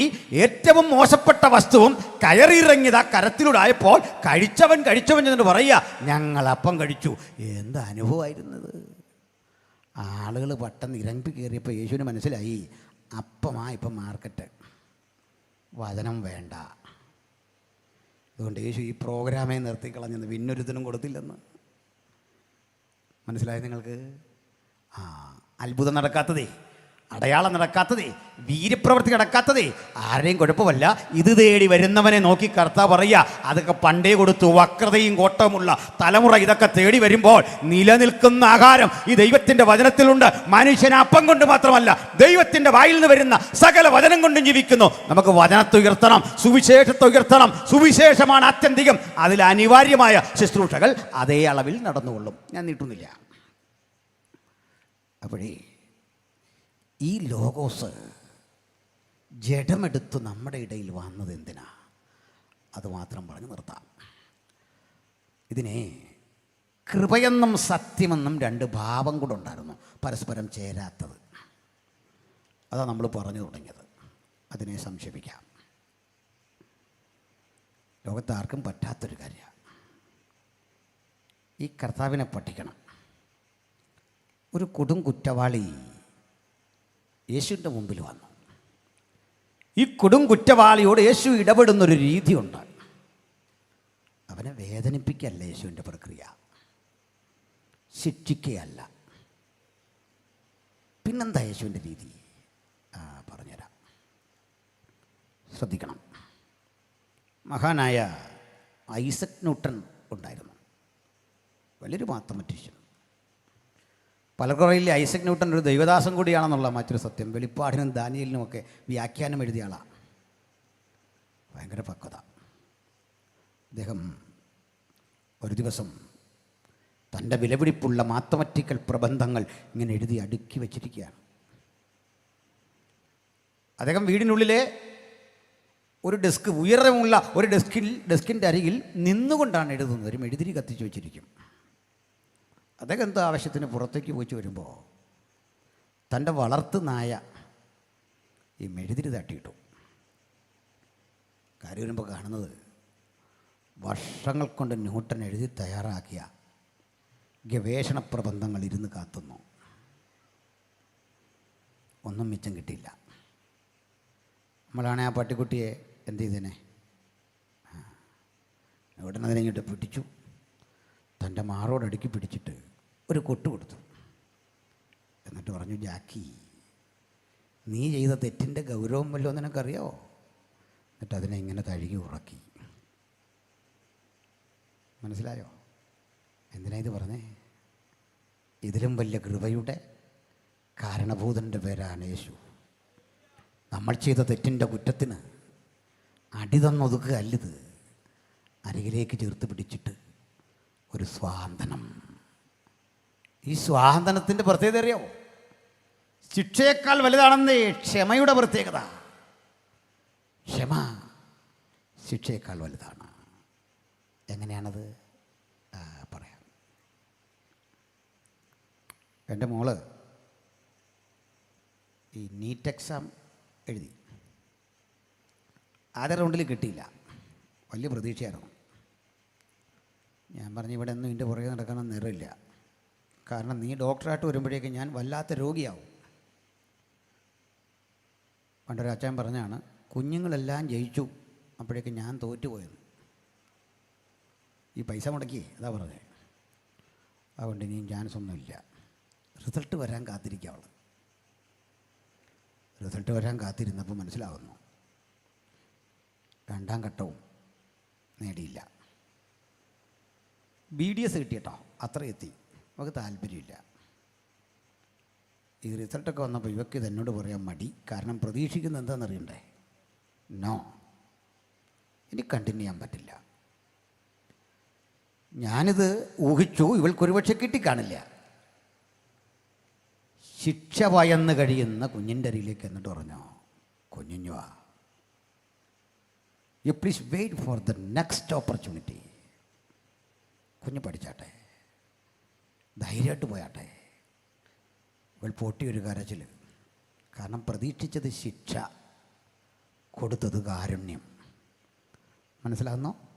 ചെറിയ ഉദാഹരണം പറഞ്ഞതിനെന്നറിയണ്ടേ? എന്തുകൊണ്ട് എനിക്ക് തോന്നിയെന്നറിയണ്ടേ? അതാ അപ്പൻ്റെ ഹൃദയം. അപ്പൻ്റെ ഹൃദയം പലപ്പോഴും കാഠിന്യമായി കാണുന്നവർക്ക് തോന്നും. ഞാനതുകൊണ്ട് പറയാറുണ്ട്, അപ്പനാരാണെന്ന് അറിയണമെങ്കിൽ വാക്കിലും ശകാരത്തിലും ശണ്ടയിലും തല്ലുന്ന വടിയിലും മാത്രം ശ്രദ്ധിച്ചാൽ പോരാ. ഇവിടുന്ന് പഠിക്കാൻ പോകുന്ന കുഞ്ഞിനെ ആലപ്പുഴയാണെന്ന് തോന്നുന്നു, റെയിൽവേ സ്റ്റേഷൻ അടുത്തെന്ന് തോന്നുന്നു, അല്ലെ തിരുവല്ല, അല്ലെ ചെങ്ങന്നൂർ. അപ്പൻ നിങ്ങളെ കൊണ്ടുപോകുന്ന വഴിക്ക് അമ്മയും സഹോദരനും വേണ്ടപ്പെട്ടവരൊക്കെ ഉണ്ട്. അമ്മ 100 കാര്യങ്ങളിങ്ങനെ പറയും, അപ്പനൊന്നും പറയില്ല. ഒരു മോശടൻ ലുക്ക് അപ്പൻ. അമ്മയോട് ഇങ്ങനെ ചേർന്ന് വന്നു. അമ്മ ചുംബിച്ചു. അമ്മ കരഞ്ഞു. നിങ്ങളും കരഞ്ഞു. അപ്പന് കരച്ചിലൊന്നുമില്ല. വണ്ടി ചൂളം വിളിച്ചെടുത്തു. അങ്ങോട്ട് തിരിയുമ്പോഴേക്കും നിങ്ങൾ ഒന്ന് ശ്രദ്ധിക്കണം. അപ്പൻ്റെ മുഖത്തേക്ക് ആരും കാണാതെ കണ്ണു തുടയ്ക്കുന്ന അപ്പനെ കാണാം. കണ്ണും തുടയ്ക്കും. അതാണ് അപ്പൻ. മനസ്സിലായോ? ആരും കാണില്ല. നമുക്കൊരപ്പനുണ്ടെന്ന് മുകളിൽ. ശിക്ഷിച്ചു തോൽപ്പിക്കുന്നവനല്ല, സ്നേഹിച്ചു മാത്രം. അങ്ങനെ ഒരു അപ്പനെ, സ്വർഗാദി സ്വർഗത്തിൽ അധിവസിക്കുന്നവൻ്റെ മഹത്വം മനസ്സിലാക്കാതെ മനുഷ്യരാശി ക്ഷയിച്ച ഇടത്ത് ഇതാ അവിടുത്തെ തേജോമകനായ പുത്രൻ കൃപയും സത്യവും നിറഞ്ഞവനായി വന്നു. ഞാൻ ആദ്യം പറഞ്ഞതിന് ഇങ്ങനെ ഉപസംഹാരം പറയാം. എന്നിട്ട് കുറ്റം ചെയ്തവനെ വെറുതെ വിടുകയല്ല, കുറ്റത്തിന് ശിക്ഷ കൊടുത്തേ പറ്റൂ എന്ന് നിയമം നിൽക്കുന്ന ഇടത്ത് ഈ അപ്പൻ ശിക്ഷ കൊടുത്ത് എങ്ങനെയാണെന്നറിയണ്ടേ? എന്താ ഇവൻ്റെ കുറ്റം? കുറ്റപത്രം വായിച്ച് കെട്ടിട്ട് പറയുക, അവനെ കല്ലെറിഞ്ഞു കൊല്ലണം, പ്രാണനില്ലായ്മ ചെയ്യണം. അവൻ്റെ കുറ്റത്തിൻ്റെ ഗൗരവമത. പക്ഷേ നമ്മെ വെറുതെ വിട്ടിട്ട് ഈ ക്രിസ്തു തൻ്റെ ജീവരക്തം മറുവിലയായി അർപ്പിച്ച് പാപത്തിന് പ്രായച്ചിത്തം വരുത്തിയ ശേഷം ഉയരത്തിൽ പിതാവിൻ്റെ മഹിമയുടെ വലത്തുഭാഗത്തിരിക്കുകയും ദൈവദൂതന്മാരെക്കാൾ ശ്രേഷ്ഠമായ നാമത്തിന് അവകാശിയായി തീരുകയും ചെയ്തു. ആ പ്രവൃത്തിയാണ് വചനം ജഡത്തിൽ വെളിപ്പെട്ടപ്പോൾ കിട്ടിയതെങ്കിൽ സ്വർഗാദി സ്വർഗത്തിലെ കാരുണ്യം, ആ ദൈവത്തിൻ്റെ സ്നേഹത്തിൻ്റെ മൂർത്തിമദ്ഭാവം നമ്മൾ അനുഭവിച്ചതപ്പോഴാ യേശു ജഡത്തിൽ വന്നപ്പോൾ. ഈ രാത്രി ആ സ്നേഹം കൂടാതെ ഒരാളെങ്കിലും അടുത്ത മകലയുമായി ഈ തിരുവെഴുത്തിൻ്റെ സന്ദേശം കേൾക്കുന്നെങ്കിൽ ഇപ്പോഴാകുന്നു സുപ്രസാദ കാലം, ഇപ്പോഴാകുന്നു രക്ഷാ ദിവസം. നമുക്ക് ഈ മഹാദൈവപുത്രൻ്റെ സ്നേഹത്തിൻ്റെ കരതലത്തിൽ അമരാം. ദൈവകൃപ നമ്മുടെ കൂടെ ഇരിക്കട്ടെ, ദൈവസാന്നിധ്യം നമ്മുടെ കൂടെ ഇരിക്കട്ടെ. ഈ വചനങ്ങളാൽ കർത്താവ് നമ്മളെ അനുഗ്രഹിക്കട്ടെ.